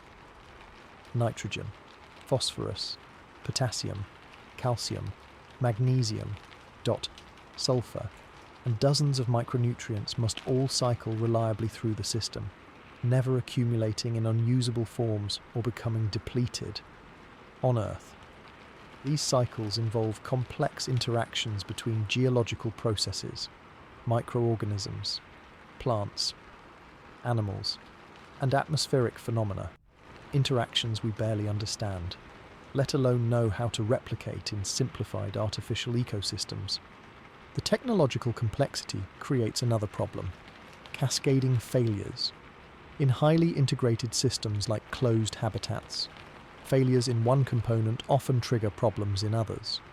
A malfunction in temperature control could stress plants, reducing oxygen production, which might affect human cognitive performance, leading to maintenance errors that cause further system degradation. Without the enormous buffering capacity of Earth's systems, small problems can quickly escalate to life-threatening emergencies. Reliability requirements for life support systems are extraordinarily stringent compared to other technologies. A 99.9% reliable system would still experience one significant failure every 1,000 days, unacceptable for critical life support functions. Yet achieving higher reliability becomes exponentially more difficult and resource-intensive, especially for complex systems operating in harsh environments like space. The fundamental challenge is that Earth's biosphere, which seamlessly provides all our life support needs, represents a system of almost unimaginable complexity that evolved over billions of years. It maintains stable conditions through countless feedback mechanisms involving millions of species. Our attempts to create simplified artificial versions invariably miss critical interactions that maintain stability in natural systems. The technological limits of closed-cycle life support systems aren't merely engineering problems awaiting better solutions. They reflect the extraordinary complexity of the Earth system that supports us so effortlessly that we rarely appreciate its remarkable capabilities. Beyond the technological challenges of life support systems lies another critical barrier that's often overlooked in discussions about space colonization: the profound psychological impact of living in artificial environments far from Earth. While physical health concerns receive considerable attention, the psychological fragility of humans in space environments may ultimately prove just as limiting to our off-world ambitions. The human mind, like our bodies, evolved specifically for life on Earth. Our brains developed in environments with open skies, natural landscapes, changing weather patterns, day-night cycles, seasons, and complex ecosystems. The psychological effects of removing humans from this environment and placing them in the confined, artificial, and potentially dangerous conditions of space habitats are substantial and well documented, yet frequently underestimated in space colonization scenarios. The most immediate psychological challenge of space environments is confinement. On the International Space Station, with its internal volume roughly equivalent to a 6-bedroom house, astronauts have reported feelings of claustrophobia despite being highly selected for psychological resilience and extensively trained. This station orbits just 250 miles above Earth, with spectacular views of our planet and regular communication with home. Imagine the psychological pressure of confinement in a habitat millions of miles from Earth, where the home planet appears as just another star in the sky, and help is months or years away rather than hours. Isolation compounds these effects dramatically. Studies from Antarctic research stations, submarine deployments, and space station missions consistently show that extreme isolation leads to depression, anxiety, sleep disorders, irritability, cognitive decline, and interpersonal conflicts that intensify over time. These effects occur even in groups specifically selected for psychological hardiness and compatibility. The phenomenon called third quarter syndrome is particularly relevant, where psychological problems peak not at the beginning or end of isolation periods, but during the third quarter, when the novelty has worn off but the end remains distant, exactly the situation long-term space colonists would face indefinitely. The sensory deprivation inherent in artificial habitats creates another layer of psychological stress. Humans evolved to process rich, varied sensory inputs from natural environments. The monotonous sensory landscape of space habitats, limited colours and textures, recycled air with engineered scents, artificial lighting, absence of natural sounds, and lack of weather or seasonal changes creates a form of sensory deprivation that negatively affects mood, cognitive function, and overall mental health. Astronauts frequently report missing simple Earth experiences like feeling rain, smelling soil, or hearing birds, sensory deprivations that seem minor individually but collectively contribute to a phenomenon space psychologists call sensory monotony. Perhaps the most profound psychological challenge comes from what space psychologists term the overview effect in reverse. While seeing Earth from space often induces feelings of awe and connection in astronauts, the absence of Earth from view, as would be experienced by Mars colonists or deep space travelers, may produce the opposite effect: a profound sense of disconnection and existential isolation. This psychological impact cannot be fully simulated or prepared for on Earth, as no human has yet experienced being truly beyond sight of our home planet for extended periods.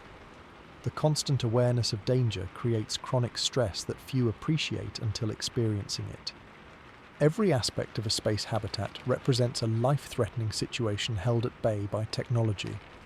A simple equipment failure that would be inconvenient on Earth becomes potentially fatal in space. This constant background awareness creates a stress response that never fully resolves, leading to elevated cortisol levels, immune suppression, sleep disturbance, and cognitive effects, including hypervigilance, difficulty concentrating, and impaired decision-making, precisely the faculties most needed in dangerous environments. Privacy becomes nearly impossible in space habitats where every resource, including space itself, is limited. On the International Space Station, astronauts have personal sleeping quarters roughly the size of a phone booth. Mars habitat designs typically allocate similarly minimal personal space. The inability to truly be alone, to escape from constant observation and interaction, creates significant psychological strain over time. Earth-based studies of confined environments show that lack of privacy contributes substantially to stress, interpersonal conflict, and psychological decompensation. Social dynamics become extraordinarily complex in isolated, confined environments. Small groups develop intense interpersonal dynamics with limited outlets for tension. Studies from Antarctic stations show that even minor irritations can escalate into serious conflicts when people cannot escape each other's presence.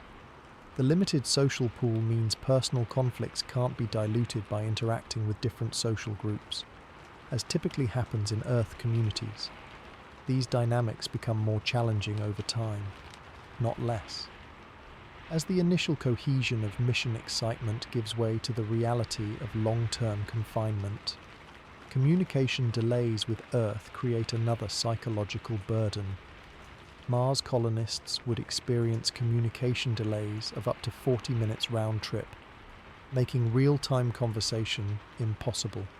This delay transforms communication from interactive conversation to exchanging messages, eliminating the emotional connection of direct interaction.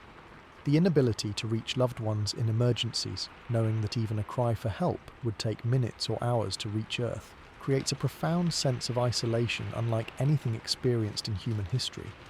Perhaps most fundamentally, humans appear to have an innate psychological need for connection with natural environments, what biologist E. Hall O. Wilson termed biophilia. This isn't merely preference, but seems to be a fundamental psychological requirement. Studies consistently show that even brief exposure to natural environments reduces stress, improves cognitive function, and enhances mood.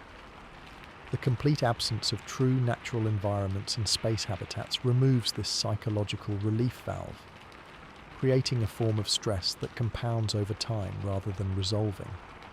The psychological effects aren't merely discomfort, but directly impact mission success. Cognitive impairment from chronic stress, sleep disruption, and sensory monotony affects decision-making, technical performance, and safety. Interpersonal conflicts can destroy necessary collaboration. Depression and anxiety can lead to mission-ending psychological emergencies. During the simulated Mars mission experiment Mars 500, one participant developed symptoms so severe that, had it been a real mission, evacuation would have been necessary, but impossible. While psychological screening, training, medication, virtual reality, and habitat design can mitigate some of these effects, the fundamental mismatch between human psychological needs and space environments remains. Our brains, like our bodies, evolved for Earth. The psychological challenges of space environments don't represent minor hurdles to overcome, but fundamental limitations of human psychology that may ultimately restrict long-duration missions to a small subset of individuals with exceptional psychological resilience.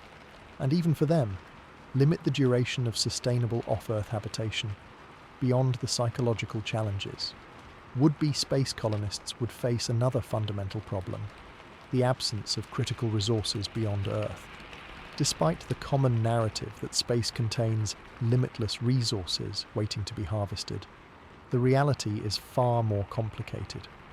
The critical resources needed for human survival are either absent, exist in forms that are extraordinarily difficult to access, or require massive industrial infrastructure to convert into usable forms.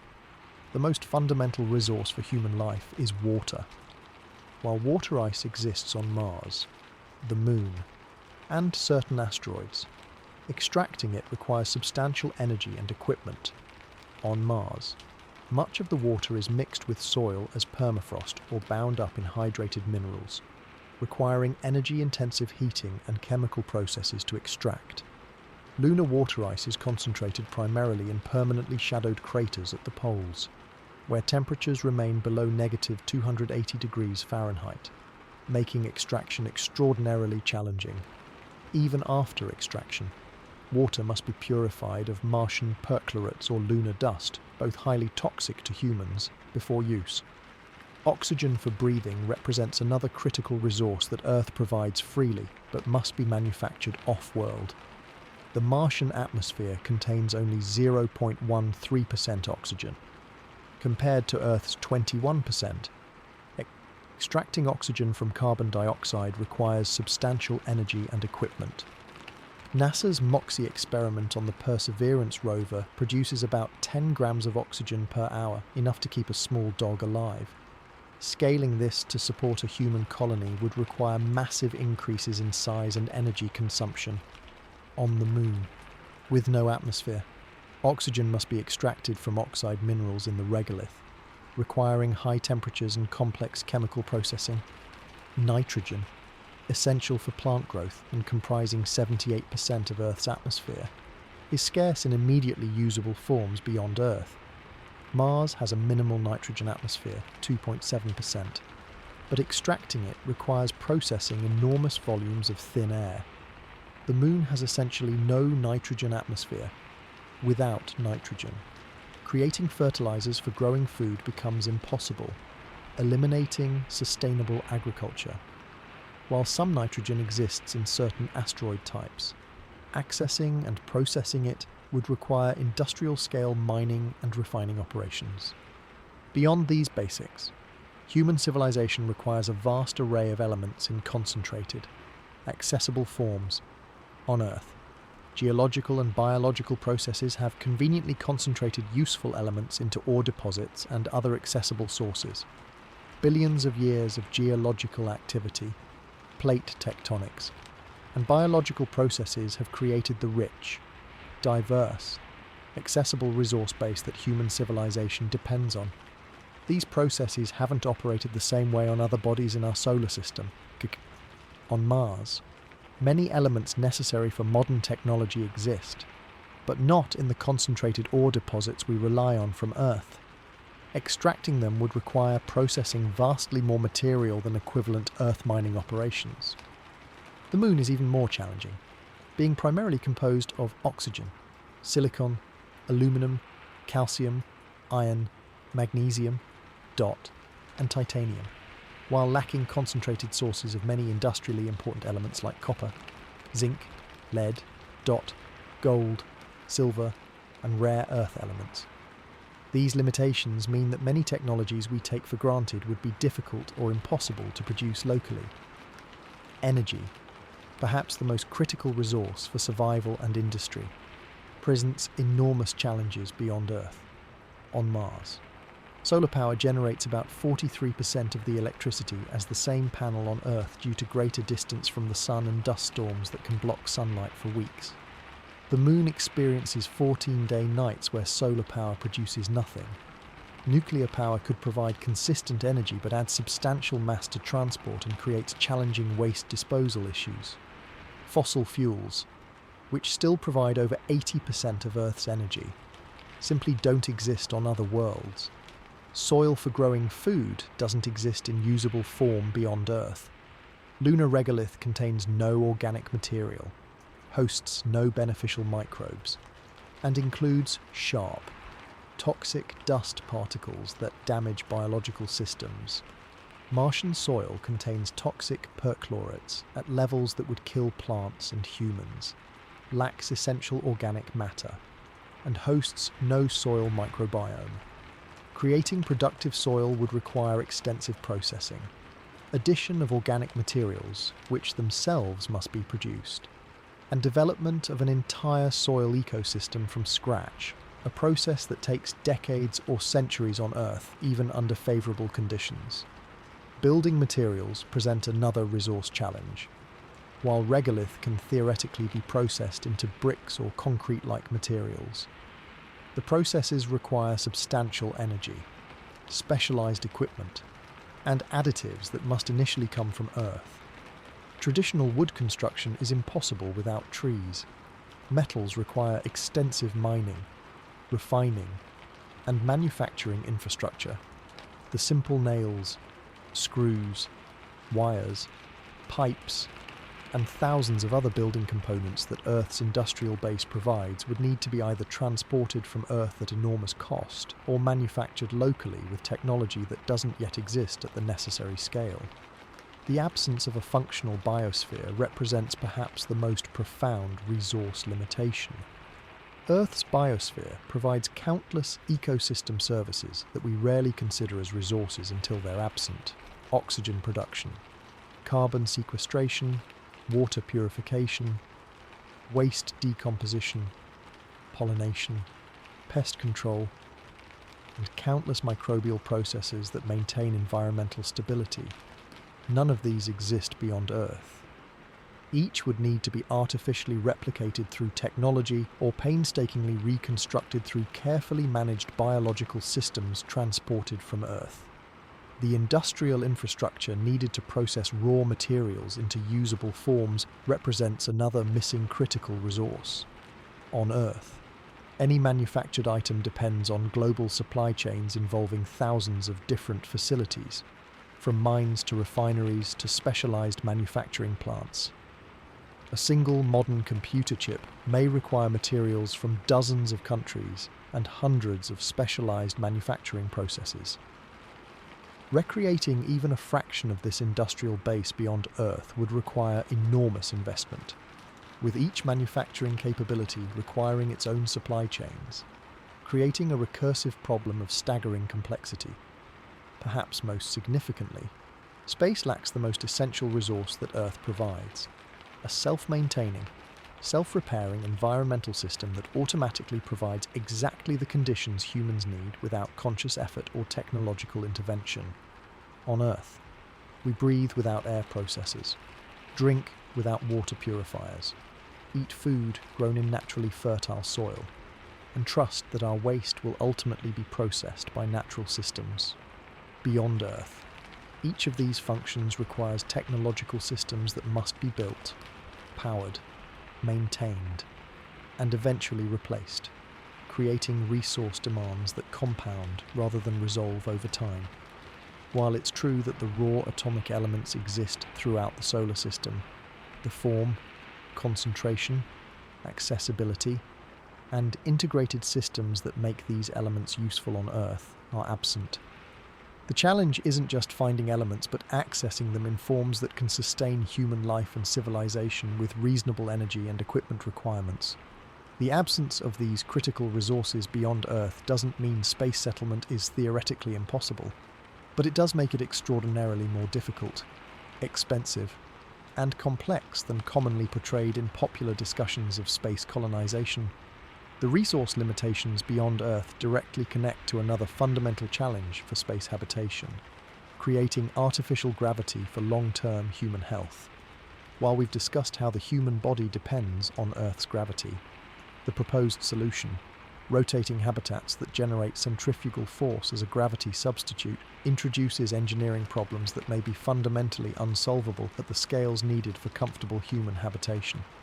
The concept of rotating space habitats seems straightforward in theory. By spinning a cylindrical or toroidal donut-shaped structure, centrifugal force pushes occupants outward against the outer wall, creating a sensation similar to gravity. The physics principles are well understood, and small-scale demonstrations could certainly be built with current technology. However, when scaled up to sizes that would provide comfortable living spaces for substantial populations, the engineering challenges become enormously problematic. The most immediate issue involves what physicists call the Coriolis effect. In a rotating habitat, Any object that moves in a direction perpendicular to the spin, such as throwing a ball or even walking, experiences a deflection that doesn't occur in normal gravity. This effect becomes more pronounced at smaller rotation radii, creating a fundamental design tension. Smaller habitats are easier to build, but create stronger Coriolis effects that humans find disorienting and nauseating. Human vestibular systems evolved for linear gravity, not rotational substitutes. Studies of human adaptation to rotation suggest that rotation rates above 2 revolutions per minute cause significant discomfort, disorientation, and motion sickness in most people. Some individuals never fully adapt, even at these relatively slow rotation rates. To generate Earth normal gravity, 1G, at 2 revolutions per minute requires a rotation radius of 224 meters, already an enormous engineering challenge for a space structure. This creates an unavoidable trade-off. Either build enormously large structures with gentle rotation rates that humans can tolerate, or build smaller, more practical structures that rotate faster but create physiological problems for inhabitants. The former option requires construction on a scale far beyond our current space engineering capabilities, while the latter creates living environments that may be fundamentally unsuitable for long-term human habitation. Even if we could build habitats with appropriate rotation rates, artificial gravity through centrifugal force differs from natural gravity in ways that impact human health. True gravity pulls uniformly toward the center of mass, while centrifugal force in a rotating habitat creates a gradient where your feet experience slightly stronger gravity than your head.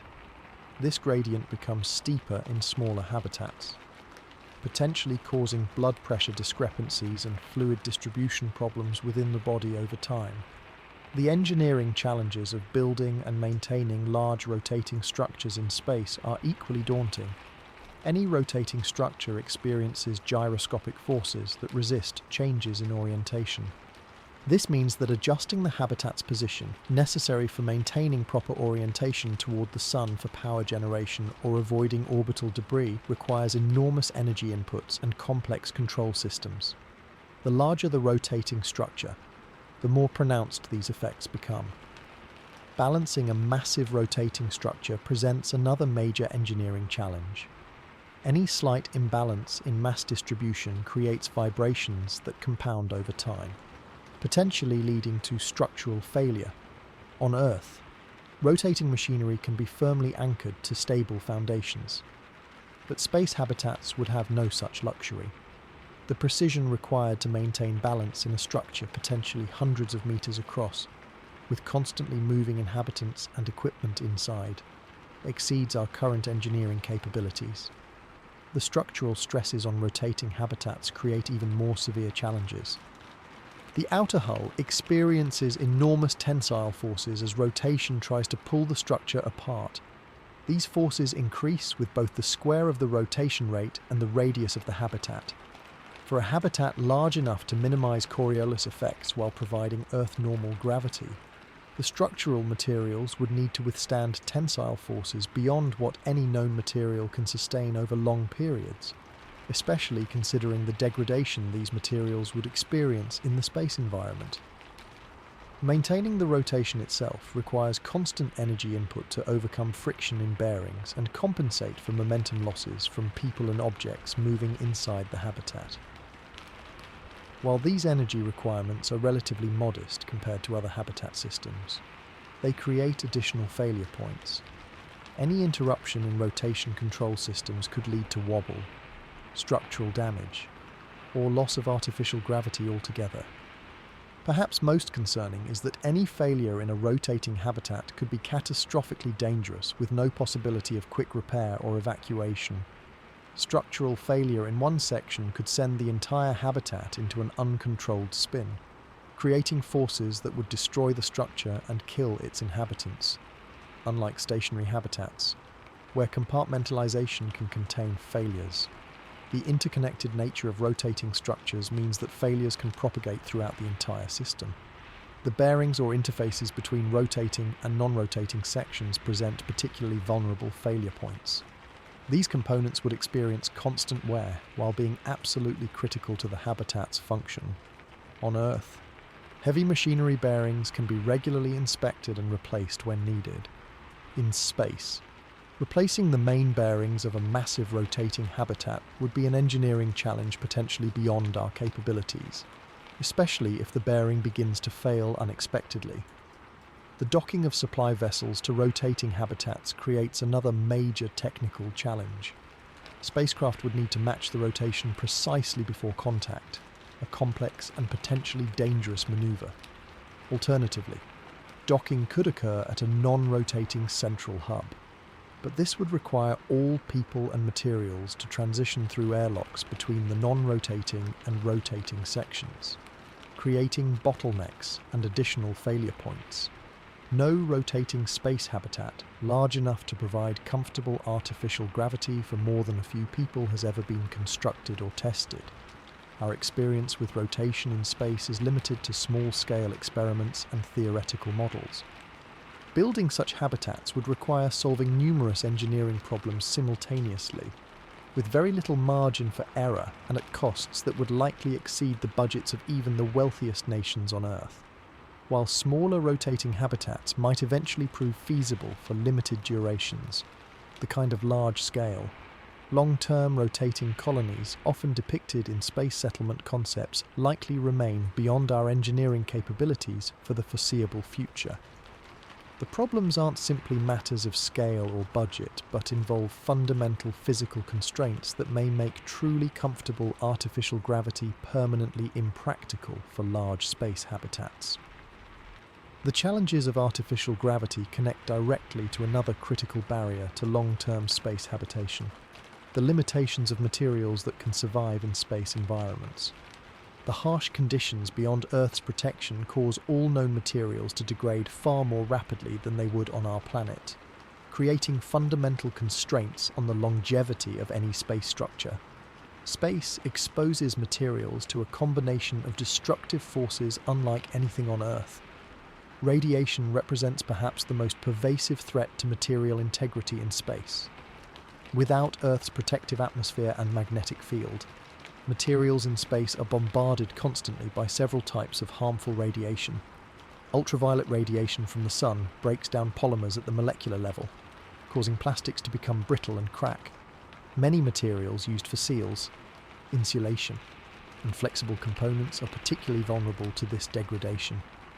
Even more damaging are high-energy charged particles, including protons and heavier nuclei from solar flares and galactic cosmic rays. These particles can penetrate deeply into materials, breaking molecular bonds and creating cascades of secondary particles that cause further damage. Electronic components are particularly vulnerable, with radiation causing bit flips in computer memory, degradation of solar cells, and eventual failure of semiconductor devices. The radiation-hardened electronics used in current spacecraft are far bulkier, more expensive, and less capable than their Earth counterparts. And even these specially designed systems have limited lifespans in the space environment. Extreme temperature variations create another form of material stress unique to space. In Earth orbit, surfaces exposed to sunlight can reach 260 degrees Fahrenheit, then plunge to minus 100 degrees Fahrenheit when in Earth's shadow, a swing of 360 degrees that occurs every 90 minutes. These constant thermal cycles cause materials to expand and contract repeatedly, leading to metal fatigue, cracked welds, and loosened connections. Over time, even the most robust materials develop microscopic cracks that propagate until structural failure occurs. The vacuum of space itself accelerates material degradation through several mechanisms. Many materials slowly release gases in vacuum, a process called outgassing, which changes their physical properties and can contaminate nearby surfaces or sensitive equipment. Lubricants essential for moving parts evaporate in vacuum, leading to increased friction and mechanical failure. Some materials, particularly certain metals in contact with each other, can cold weld together in vacuum, causing moving parts to seize unexpectedly. Perhaps the most insidious threat to materials in space comes from micrometeoroid impacts. The space environment contains countless tiny particles travelling at velocities averaging 40,000 miles per hour. At these speeds, even a paint fleck can damage spacecraft surfaces. Larger micrometeoroids, while still smaller than a grain of sand, can penetrate metal shields and create secondary particle showers inside habitats. Over time, these impacts accumulate, gradually eroding exterior surfaces through a process analogous to sandblasting. The International Space Station, despite being designed with micrometeoroid protection, shows significant external erosion after just 2 decades in space. Windows must be routinely replaced due to impact damage, and spacewalking astronauts regularly report finding new impact craters on handrails and exterior equipment. For a habitat intended to last centuries, the cumulative damage would eventually compromise structural integrity unless shields could be regularly replaced, itself a major engineering challenge. The combination of these degradation mechanisms means that all materials in space have fundamentally limited lifespans, typically measured in decades rather than the centuries or millennia that would be required for long-term habitation. Even the most advanced materials currently available or in development would eventually fail under these conditions, requiring regular replacement. This creates a fundamental maintenance challenge for long-duration space habitats. On Earth, buildings can last centuries because materials degrade relatively slowly and repair is straightforward.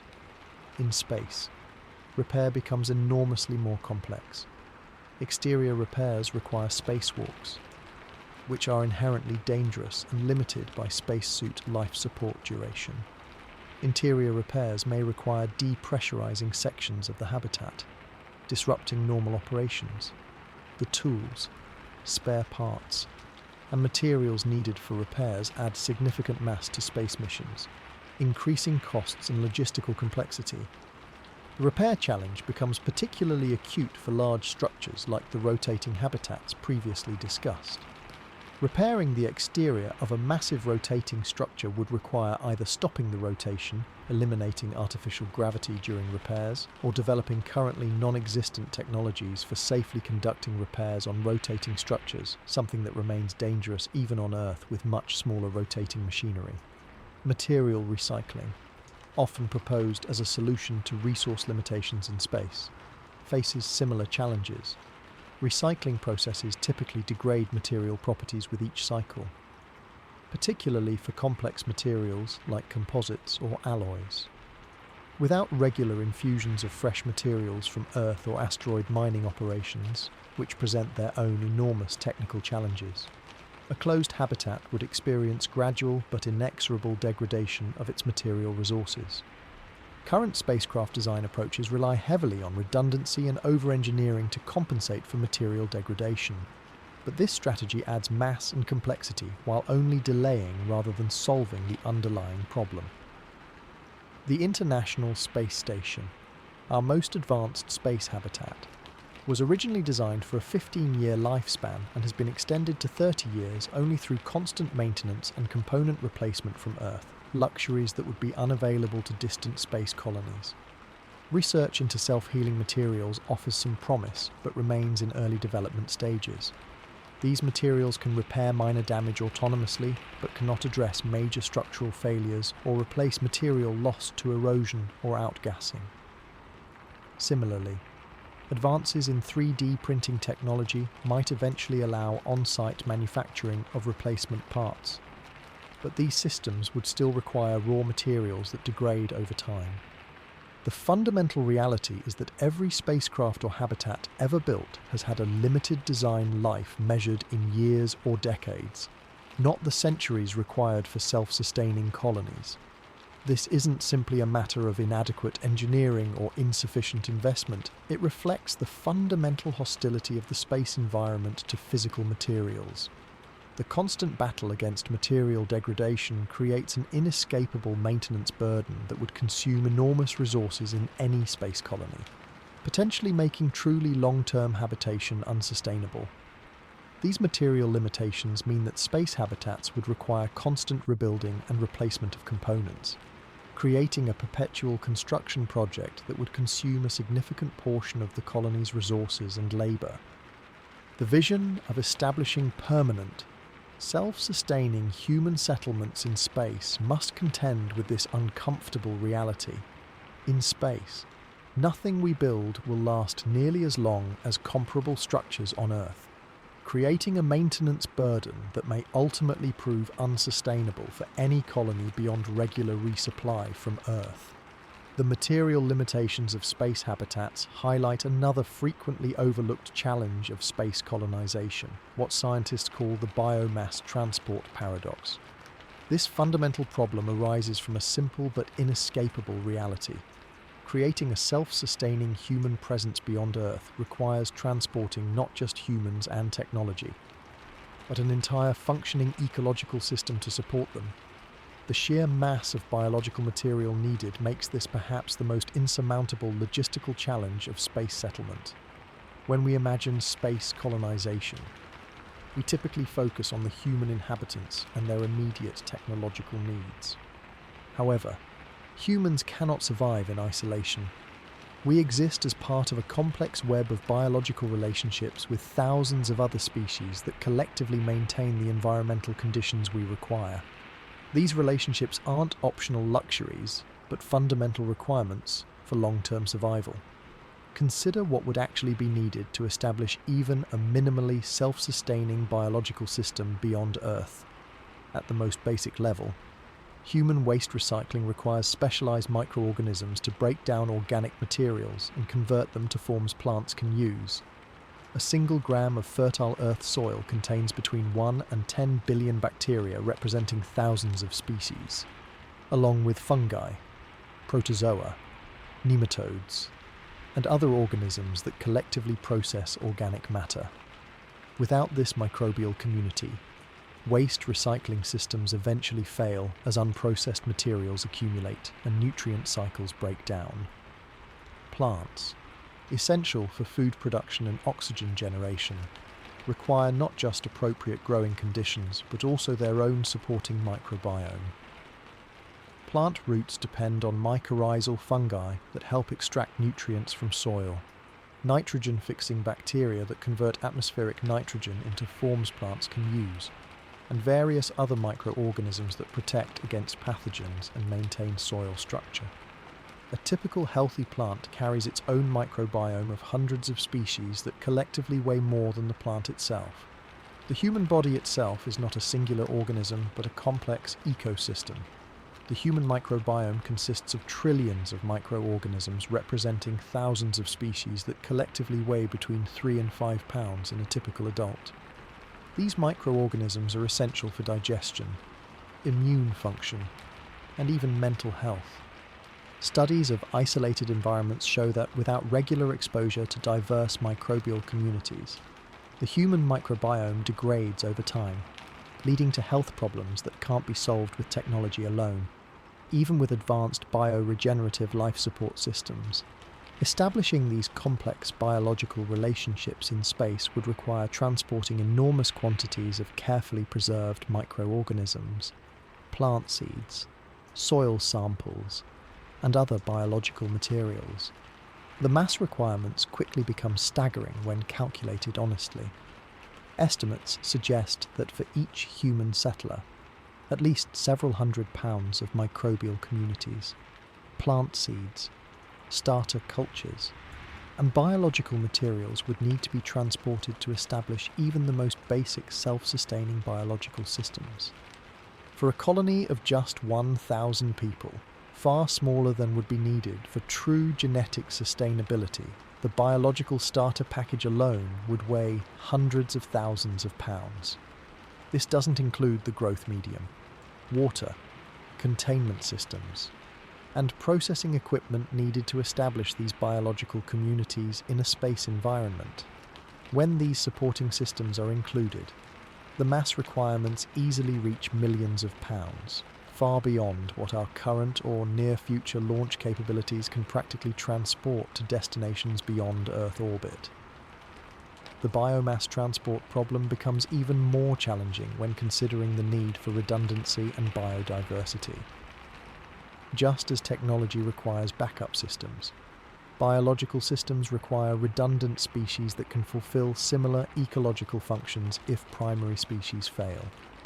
Natural ecosystems maintain resilience through enormous biodiversity, with multiple species capable of performing similar roles. Replicating even a fraction of this redundancy would multiply the already overwhelming biomass transport requirements.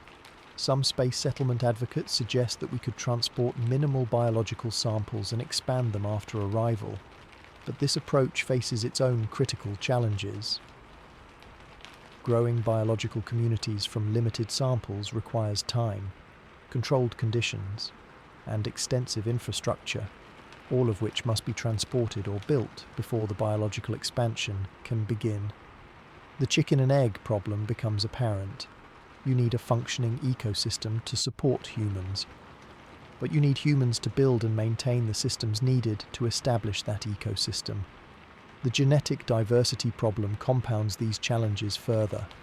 Small populations of any species, including microorganisms, plants, and potentially animals, would face severe genetic bottlenecks if transported in the limited quantities spacecraft could accommodate.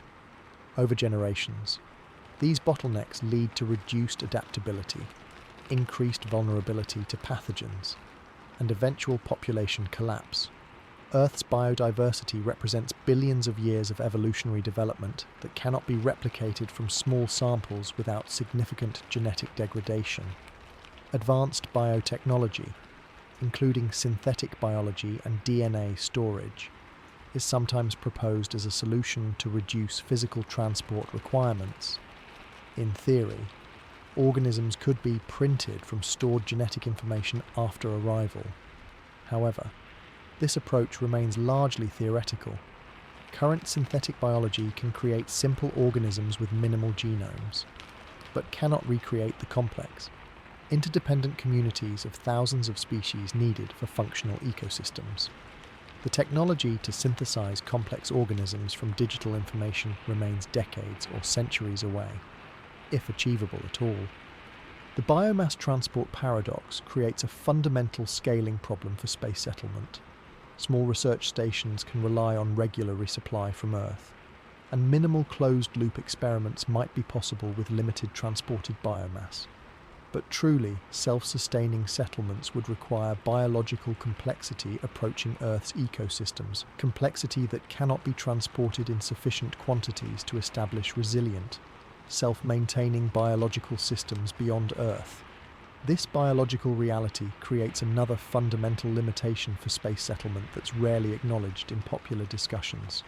Long-term space habitation would likely remain perpetually dependent on Earth for biological materials, genetic diversity, and ecosystem services that cannot be fully replicated in artificial environments with limited transported biomass. The vision of fully independent human colonies beyond Earth fails not just on technological grounds, but on fundamental biological and ecological ones as well. The biomass transport paradox connects directly to another critical limitation of space settlement, the physical degeneration humans experience in non-Earth environments.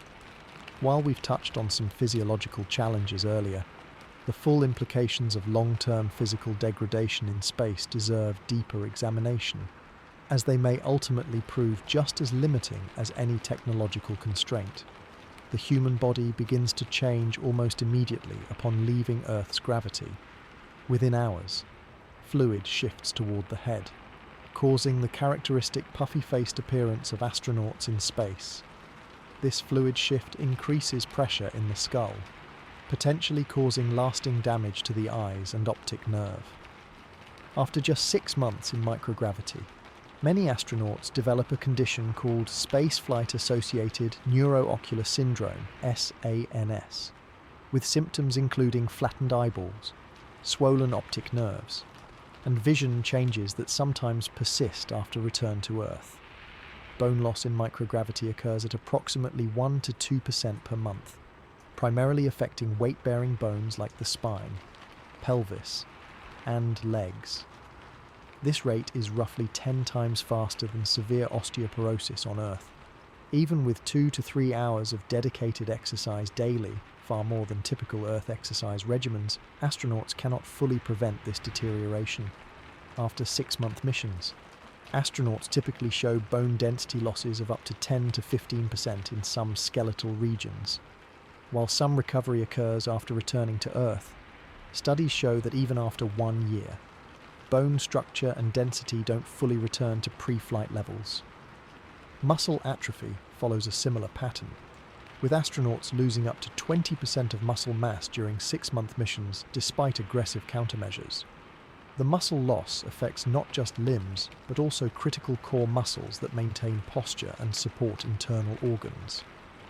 The cardiovascular system undergoes significant remodeling as well, with the heart shrinking by as much as 25% as it adapts to the reduced workload of pumping blood without gravity.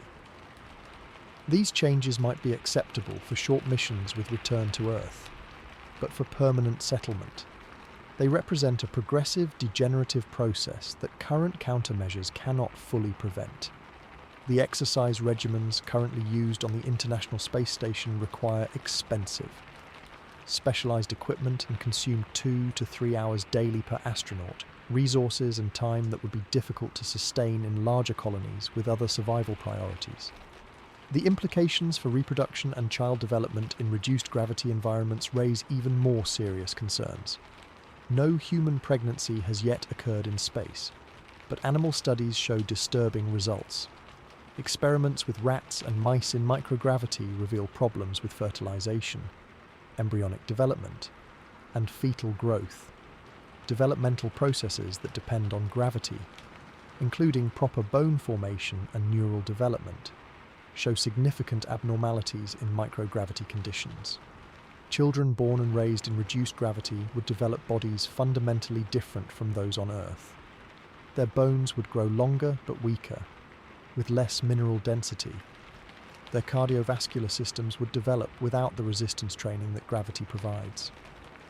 Their vestibular systems, which control balance and spatial orientation, would adapt to the local gravity conditions, potentially making adaptation to Earth gravity difficult or impossible later in life.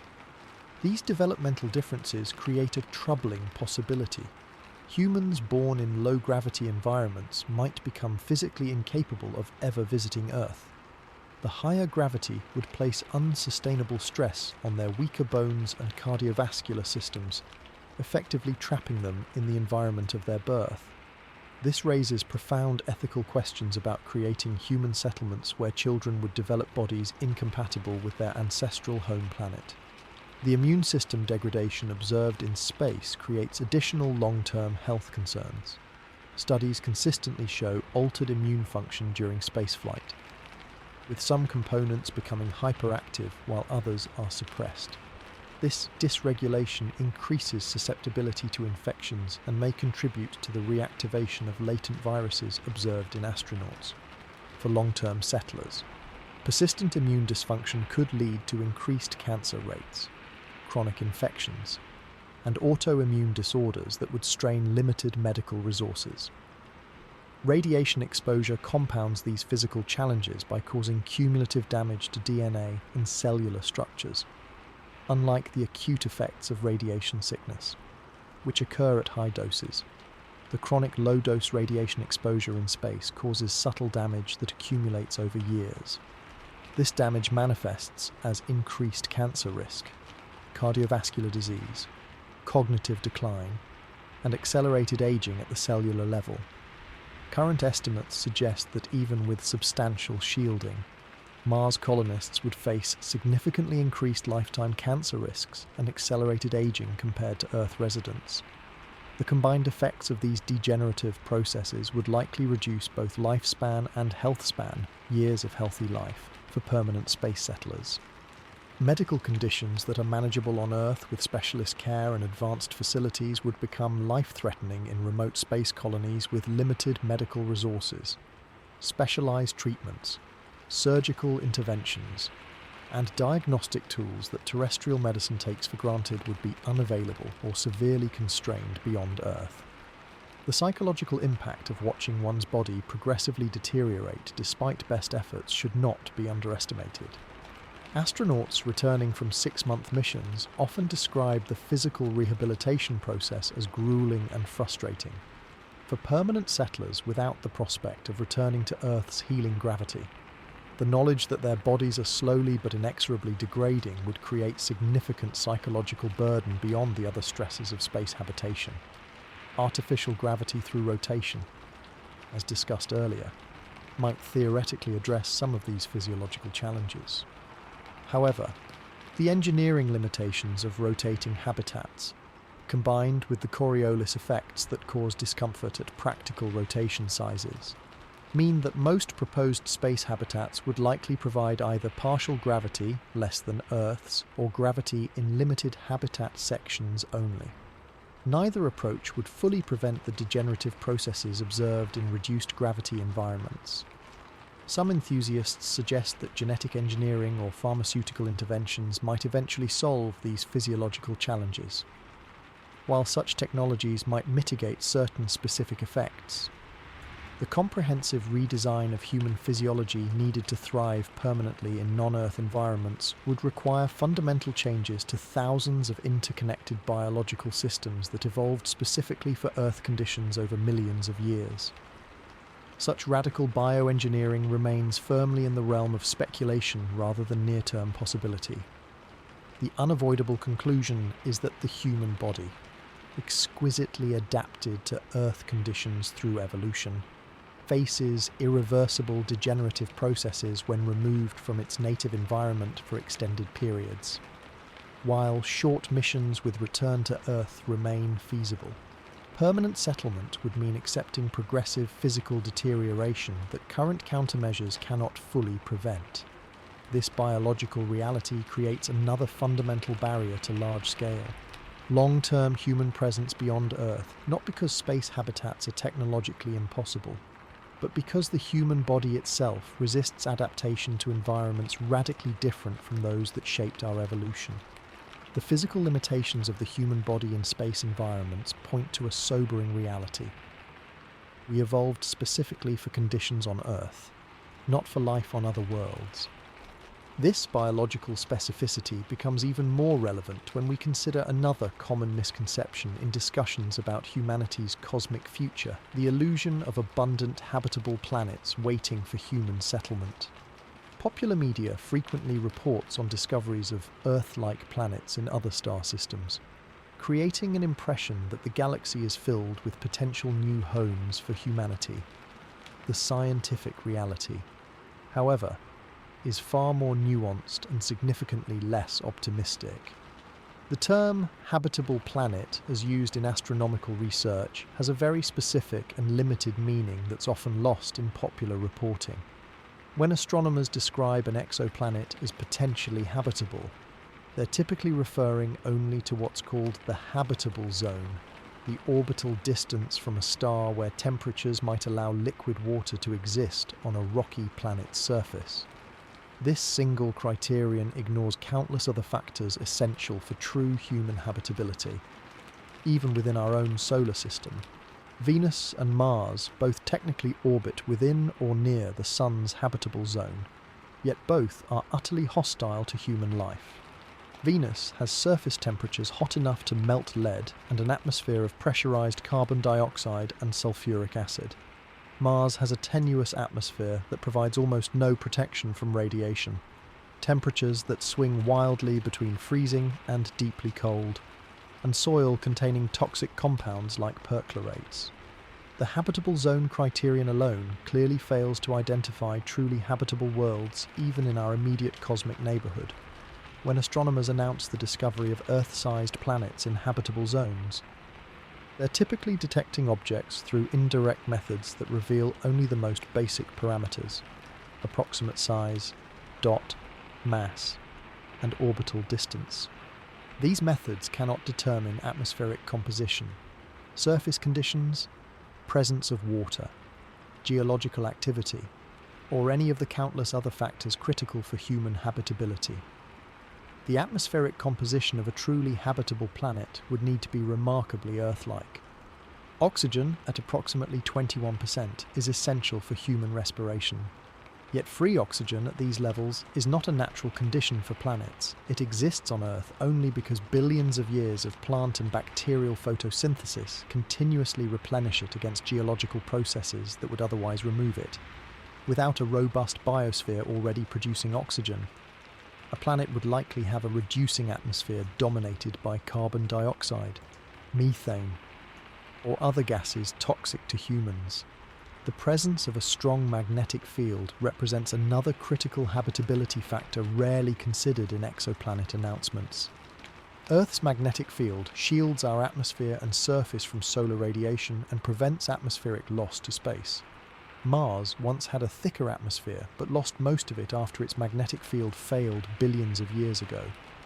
Exoplanets without strong magnetic fields would likely have thin atmospheres and surface radiation levels incompatible with human life, regardless of their position in the habitable zone. Surface gravity presents another habitability constraint.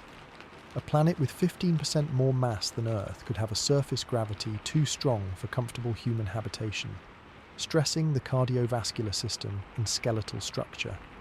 Conversely, planets with significantly less mass than Earth would likely have thin atmospheres unable to retain heat or protect the surface from radiation, regardless of their position in the habitable zone.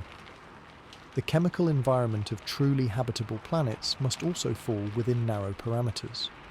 Planets with slightly different elemental abundances might have soils rich in toxic heavy metals or lacking essential nutrients.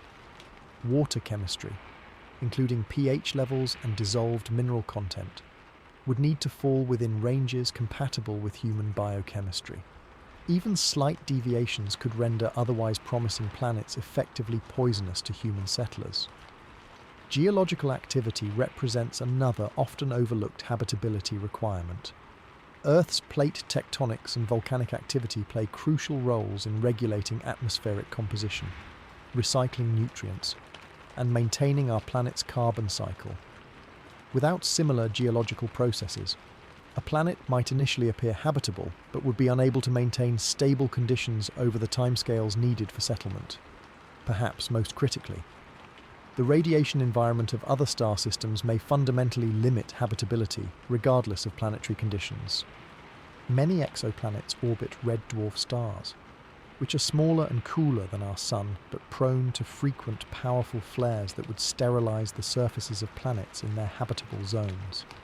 Even Sun-like stars vary significantly in their radiation output and stability. A planet orbiting a slightly more active star than our Sun might experience radiation levels that would make its surface permanently uninhabitable for humans. The statistical reality further undermines the abundant habitable planets narrative. While astronomers have discovered thousands of exoplanets, those that are both Earth-sized and orbit in habitable zones of Sun-like stars represent a tiny fraction of the total, and even these candidates likely fail most of the additional habitability criteria mentioned above. The nearest potentially habitable exoplanet, Proxima Centauri b, orbits a red dwarf star prone to sterilizing flares and receives so much radiation that any water present would likely have been stripped away long ago. When all necessary habitability factors are considered honestly, atmospheric composition, magnetic field strength, surface gravity, geological activity, radiation environment, chemical compatibility with human biology, and dozens of other parameters, the number of truly human habitable planets may be vanishingly small, rather than a galaxy teeming with potential new Earths. We may inhabit the only planet within thousands of light years capable of comfortably supporting human life without extraordinary technological intervention. This reality doesn't mean other planets couldn't be colonized with sufficient technology. The same habitats that might allow survival on Mars could theoretically be built on many worlds. But it does mean that the vision of finding new Earths where humans could walk freely under open skies, breathing the air and drinking the water, likely represents a fundamental misunderstanding of planetary science. The apparent abundance of habitable planets is largely an illusion created by oversimplified criteria and optimistic reporting rather than a scientific reality that could support human expansion beyond our solar system. the scarcity of truly habitable planets connects directly to another fundamental barrier to interstellar travel, the unsolvable problem of energy return for interstellar missions. This challenge represents perhaps the most straightforward physical limitation to human expansion beyond our solar system, yet it's frequently overlooked in discussions of interstellar travel. The energy return problem stems from a simple but inescapable reality. To make a round trip to another star system, or even to send a message back to Earth, a spacecraft must carry enough energy not just for the outbound journey, but also for the return journey or communication. This creates a brutal mathematical reality that may permanently limit human exploration to our immediate stellar neighborhood. To understand this problem, consider what would be required for even the simplest interstellar mission: sending a probe to the nearest star system, Alpha Centauri, 4.3 light-years away, and transmitting data back to Earth. The probe would need to accelerate to a significant fraction of light speed to make the journey within a reasonable time frame, perhaps 10% of light speed, which would still require 43 years just to reach the target. Accelerating even a modest 1,000-kilogram probe to 10% of light speed would require approximately 4.5 times 10 to the 16th joules of energy, roughly equivalent to the entire United States energy production for several months. This enormous energy investment might be justified for the scientific return, but here's where the energy return problem becomes apparent. Once the probe arrives at Alpha Centauri, it would need enough remaining energy to transmit data back to Earth. Radio transmissions across interstellar distances require significant power. The signal weakens with the square of the distance, meaning that at 4.3 light-years, a signal would be approximately 500 trillion times weaker than it was at transmission. To overcome this weakening, the probe would need a powerful transmitter and substantial energy reserves, adding mass that would in turn require even more energy for the initial acceleration. For crewed missions, the energy requirements become astronomically larger. A minimal interstellar vessel capable of supporting a small human crew would likely mass thousands of tons. Accelerating such a vessel to just 10% of light speed would require energy equivalent to years or decades of Earth's entire energy production. If the crew intended to stop at the destination rather than just flying by, they would need enough additional energy to decelerate, effectively doubling the already enormous energy requirement. A one-way journey might seem to solve this problem, but even one-way missions face the same fundamental issue in different forms. Colony ships would need energy not just for travel, but for sustaining life upon arrival, establishing habitats, generating power, and building infrastructure. Without the vast industrial base of Earth to support them, colonists would need to bring either enormous energy reserves or the means to generate energy in an alien star system, technologies that remain speculative at best. Some proposed solutions actually highlight the severity of the problem. One concept suggests using giant lasers based in our solar system to push light sails to other stars. While this approach eliminates the need for the spacecraft to carry propellant, it creates an even more extreme version of the energy return problem. The laser system would require many times more energy than the spacecraft itself would need for propulsion, and the spacecraft would have no way to slow down at its destination without a similar laser system already built there. Antimatter propulsion, often mentioned as a theoretical solution, demonstrates the practical impossibility of high-energy interstellar travel. Antimatter provides the highest energy density physically possible, releasing energy equivalent to Einstein's famous E equals mc squared when it annihilates with normal matter. Yet the total worldwide production of antimatter to date amounts to mere nanograms, produced at enormous cost in particle accelerators. Producing the kilograms of antimatter needed for interstellar missions would require dedicated facilities operating for centuries at costs exceeding the entire global economy. Even nuclear fusion, while more practical than antimatter, presents similar energy return challenges. A fusion-powered spacecraft would need to carry not just the fusion reactor, but also the fuel for both acceleration and deceleration. The fuel mass grows exponentially with the desired final velocity. creating a spiraling problem where more fuel requires more structural mass, which in turn requires even more fuel. The energy return problem becomes even more severe when considering possible interstellar colonies.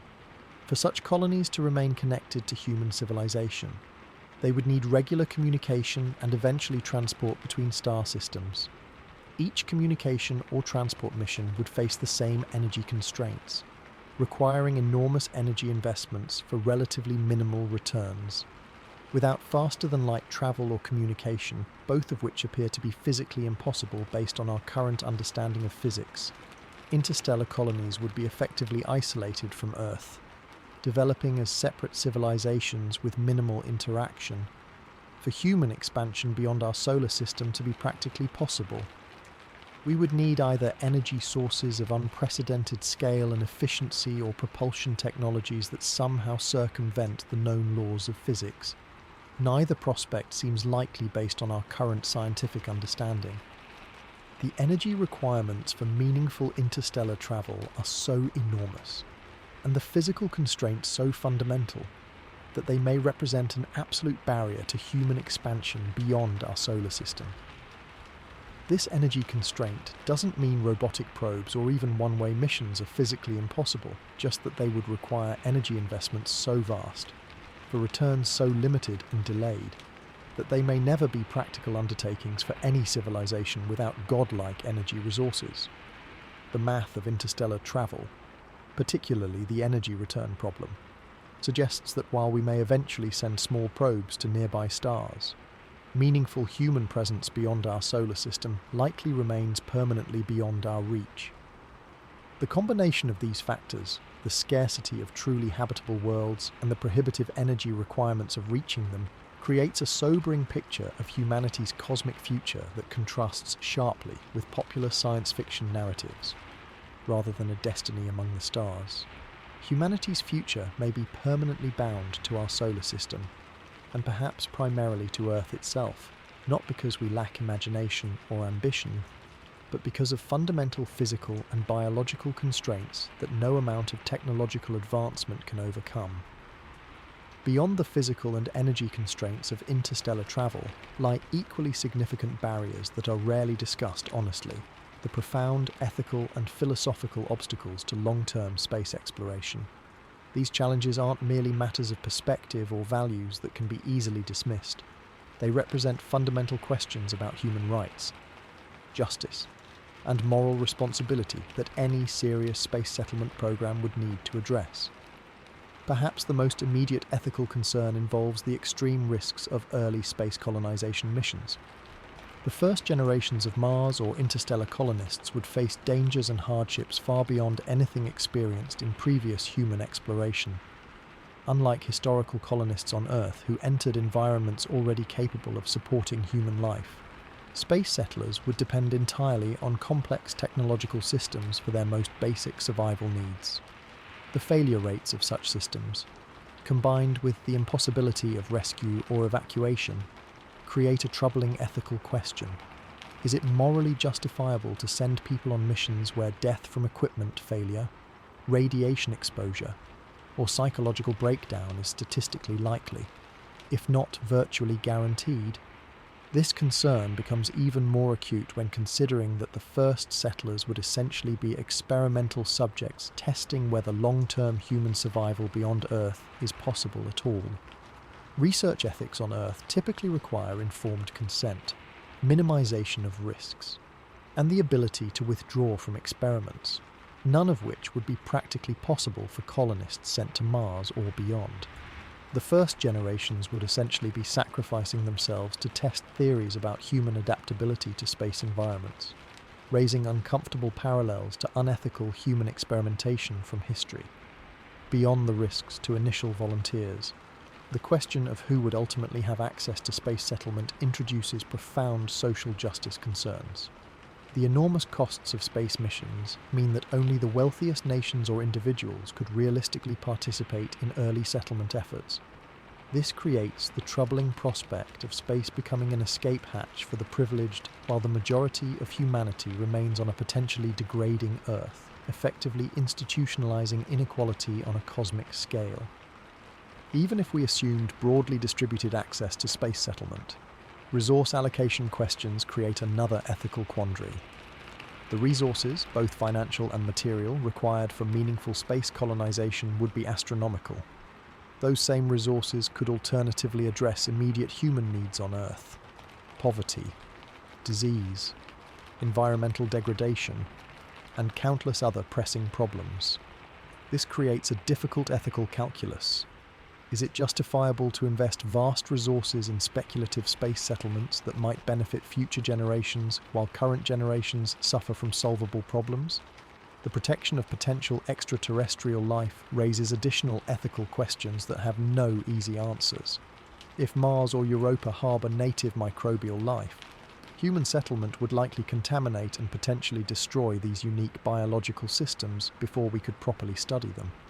This risk creates a direct conflict between human expansion and scientific discovery, as well as raising deeper questions about humanity's right to potentially disrupt or destroy alien ecosystems, however primitive. Equally troubling are the implications of terraforming, intentionally altering entire planets to make them more Earth-like. Such activities would permanently change worlds that have existed in their current states for billions of years, potentially destroying scientific information and natural features of incalculable value. The philosophical question becomes, do we have the right to remake other worlds in Earth's image, especially when our understanding of planetary systems remains so limited? Perhaps most fundamentally challenging are the ethical questions surrounding potential genetic modification of humans for space adaptation. If conventional humans cannot thrive in space environments, as the evidence increasingly suggests, then creating space-adapted humans through genetic engineering might seem a logical solution. However, such modifications would likely need to be so extensive that the resulting individuals would differ substantially from conventional humans, potentially creating a new branch of humanity with unknown capabilities and needs. This prospect raises profound questions about consent. The modified humans would have no choice in their creation, as well as concerns about creating a permanent genetic division in the human species. Would space-adapted humans eventually become a separate species, unable to interbreed with Earth humans? Would they develop distinct interests, potentially creating conflicts with their Earth-bound relatives? These questions have no historical precedent and challenge our most basic assumptions about human identity and rights.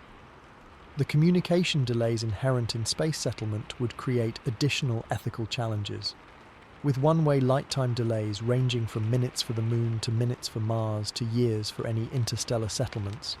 Meaningful oversight or governance from Earth would be impossible. Space settlements would inevitably develop independent governance systems, cultural norms, and eventually distinct societies. This inevitable political divergence raises questions about autonomy, self-determination, and the potential for conflict between Earth and its offspring settlements that have no easy answers. Religious and cultural perspectives introduce yet another layer of complexity. Many religious traditions hold specific beliefs about humanity's proper place in the cosmos and the meaning of human existence that may conflict with permanent space settlement. While these viewpoints are diverse and evolving, they raise important questions about whether space colonization aligns with the deeper values and meaning structures that have guided human societies throughout history. The prospect of permanently removing humans from the environment in which all human cultural and spiritual traditions developed creates profound questions about identity and purpose that transcend merely practical concerns. The possibility of encountering intelligent alien life, however remote, introduces perhaps the most profound ethical questions of all. What moral obligations would we have toward other intelligent species? How would we balance human interests against those of extraterrestrial civilizations with their own unique ethical systems and needs? While such encounters remain speculative, the mere possibility requires developing ethical frameworks for interspecies relations that have no precedent in human history. These ethical and philosophical challenges don't necessarily make space settlement impossible, but they do suggest that the path forward is far more complicated than technical problems alone. The questions involved touch on our deepest values regarding human rights, justice, environmental ethics, and the proper limits of human ambition, unlike engineering challenges that have clear technical solutions. These ethical dilemmas may have no universally acceptable answers, creating social and political barriers to space settlement that could prove as limiting as any physical constraint. The profound ethical questions surrounding space colonization naturally lead us to reconsider our relationship with Earth, the planet that has been humanity's exclusive home for our entire existence. When we honestly examine the evidence, a compelling case emerges that preserving Earth as our primary or only home may be not just our most practical option, but also our most responsible choice. Earth, even with its environmental challenges, remains incomparably more hospitable to human life than any other known world. The contrast is difficult to overstate. Earth provides breathable air, drinkable water, comfortable temperatures, radiation protection, appropriate gravity, and countless other life-supporting conditions automatically, without technological intervention. Even Earth's most extreme environments, from Antarctic research stations to submarine depths, require far less technological support than would be needed on the most Earth-like regions of Mars or the Moon. This habitability gap becomes even more apparent when considering the resilience of Earth's systems. Our planet has sustained complex life through asteroid impacts, supervolcano eruptions, dramatic climate shifts, and countless other catastrophes over hundreds of millions of years. The self-regulating systems of Earth's biosphere have repeatedly recovered from disasters that would instantly destroy any artificial habitat humans might build elsewhere. This inherent resilience means that even a significantly damaged Earth would likely remain more habitable than the most carefully engineered off-world colony. From a resource perspective, the efficiency advantage of preserving Earth versus establishing space colonies is staggering. The technologies needed to address climate change, pollution, and other environmental challenges on Earth are substantially simpler and more cost-effective than those required for space settlement. Studies consistently show that the resources needed to establish even a small Mars colony could, if applied to Earth's problems, yield environmental benefits for billions of people. This isn't merely an economic argument, but a practical recognition of where limited resources can do the most good. Our biological adaptation to Earth represents perhaps the most fundamental reason to focus on preserving our home planet. As discussed earlier, the human body is exquisitely tuned to Earth's specific conditions through millions of years of evolution. Every aspect of our physiology, from our bones and muscles to our immune and reproductive systems, functions optimally under Earth conditions. No amount of technological intervention can fully compensate for the biological mismatch between humans and other planetary environments. We are not merely on Earth.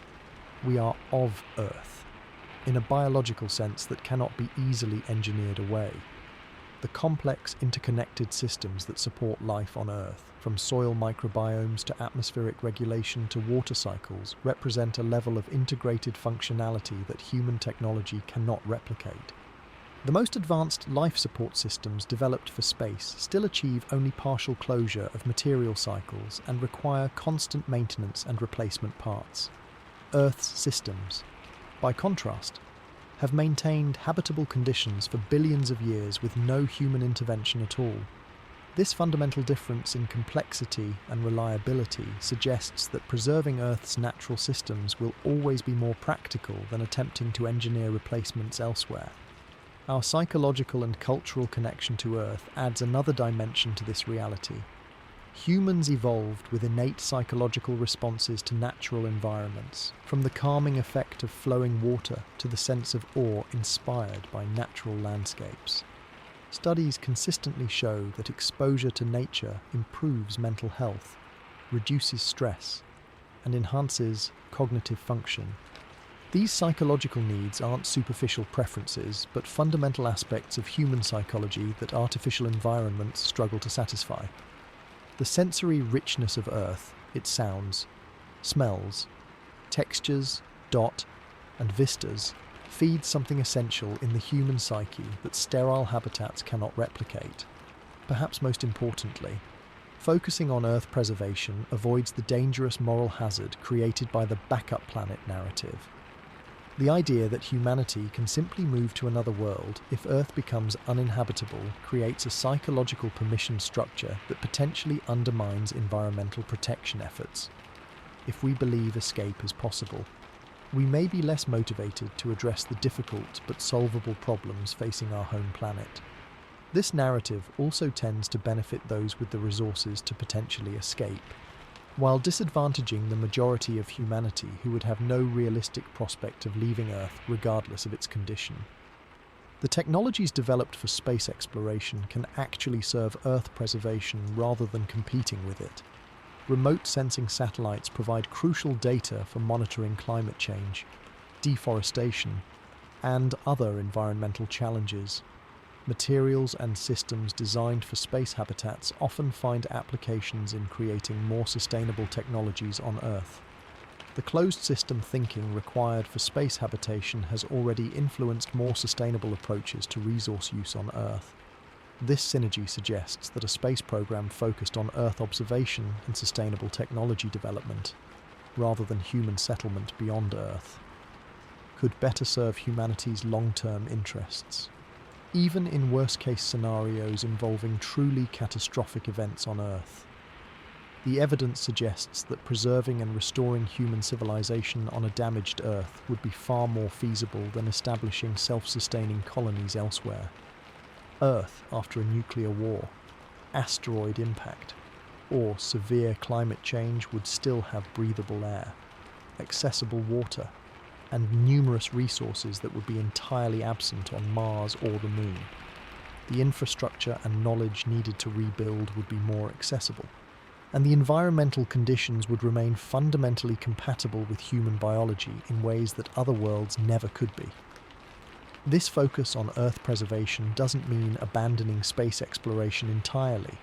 Robotic missions, scientific outposts, and even limited human presence beyond Earth can provide valuable scientific knowledge and inspire technological development. But the evidence overwhelmingly suggests that the vision of mass human settlement beyond Earth, of becoming a truly multi-planetary species with large, self-sustaining populations on multiple worlds, remains fundamentally at odds with the physical, biological, and practical realities we've examined. The most responsible and realistic path forward appears to be focusing our primary efforts on preserving and enhancing Earth's habitability while pursuing space exploration primarily for scientific knowledge and technological development rather than mass settlement. This approach acknowledges our fundamental biological connection to Earth, the unmatched habitability of our home planet even in damaged states, and the practical limitations that make large-scale human presence beyond Earth unlikely within any foreseeable time frame. The uncomfortable truth is that Earth is not merely our current home, but very likely our only viable home for the foreseeable future and perhaps permanently, rather than diminishing human potential. This reality invites us to deepen our relationship with the extraordinary planet that has supported our evolution and civilization, to become better stewards of Earth's systems, and to create sustainable human societies that can flourish within the planetary boundaries that have always defined our existence. In embracing Earth as our true and only home, we may discover a more mature and ultimately more fulfilling expression of humanity's place in the cosmos than the frontier dreams of space settlement could ever provide.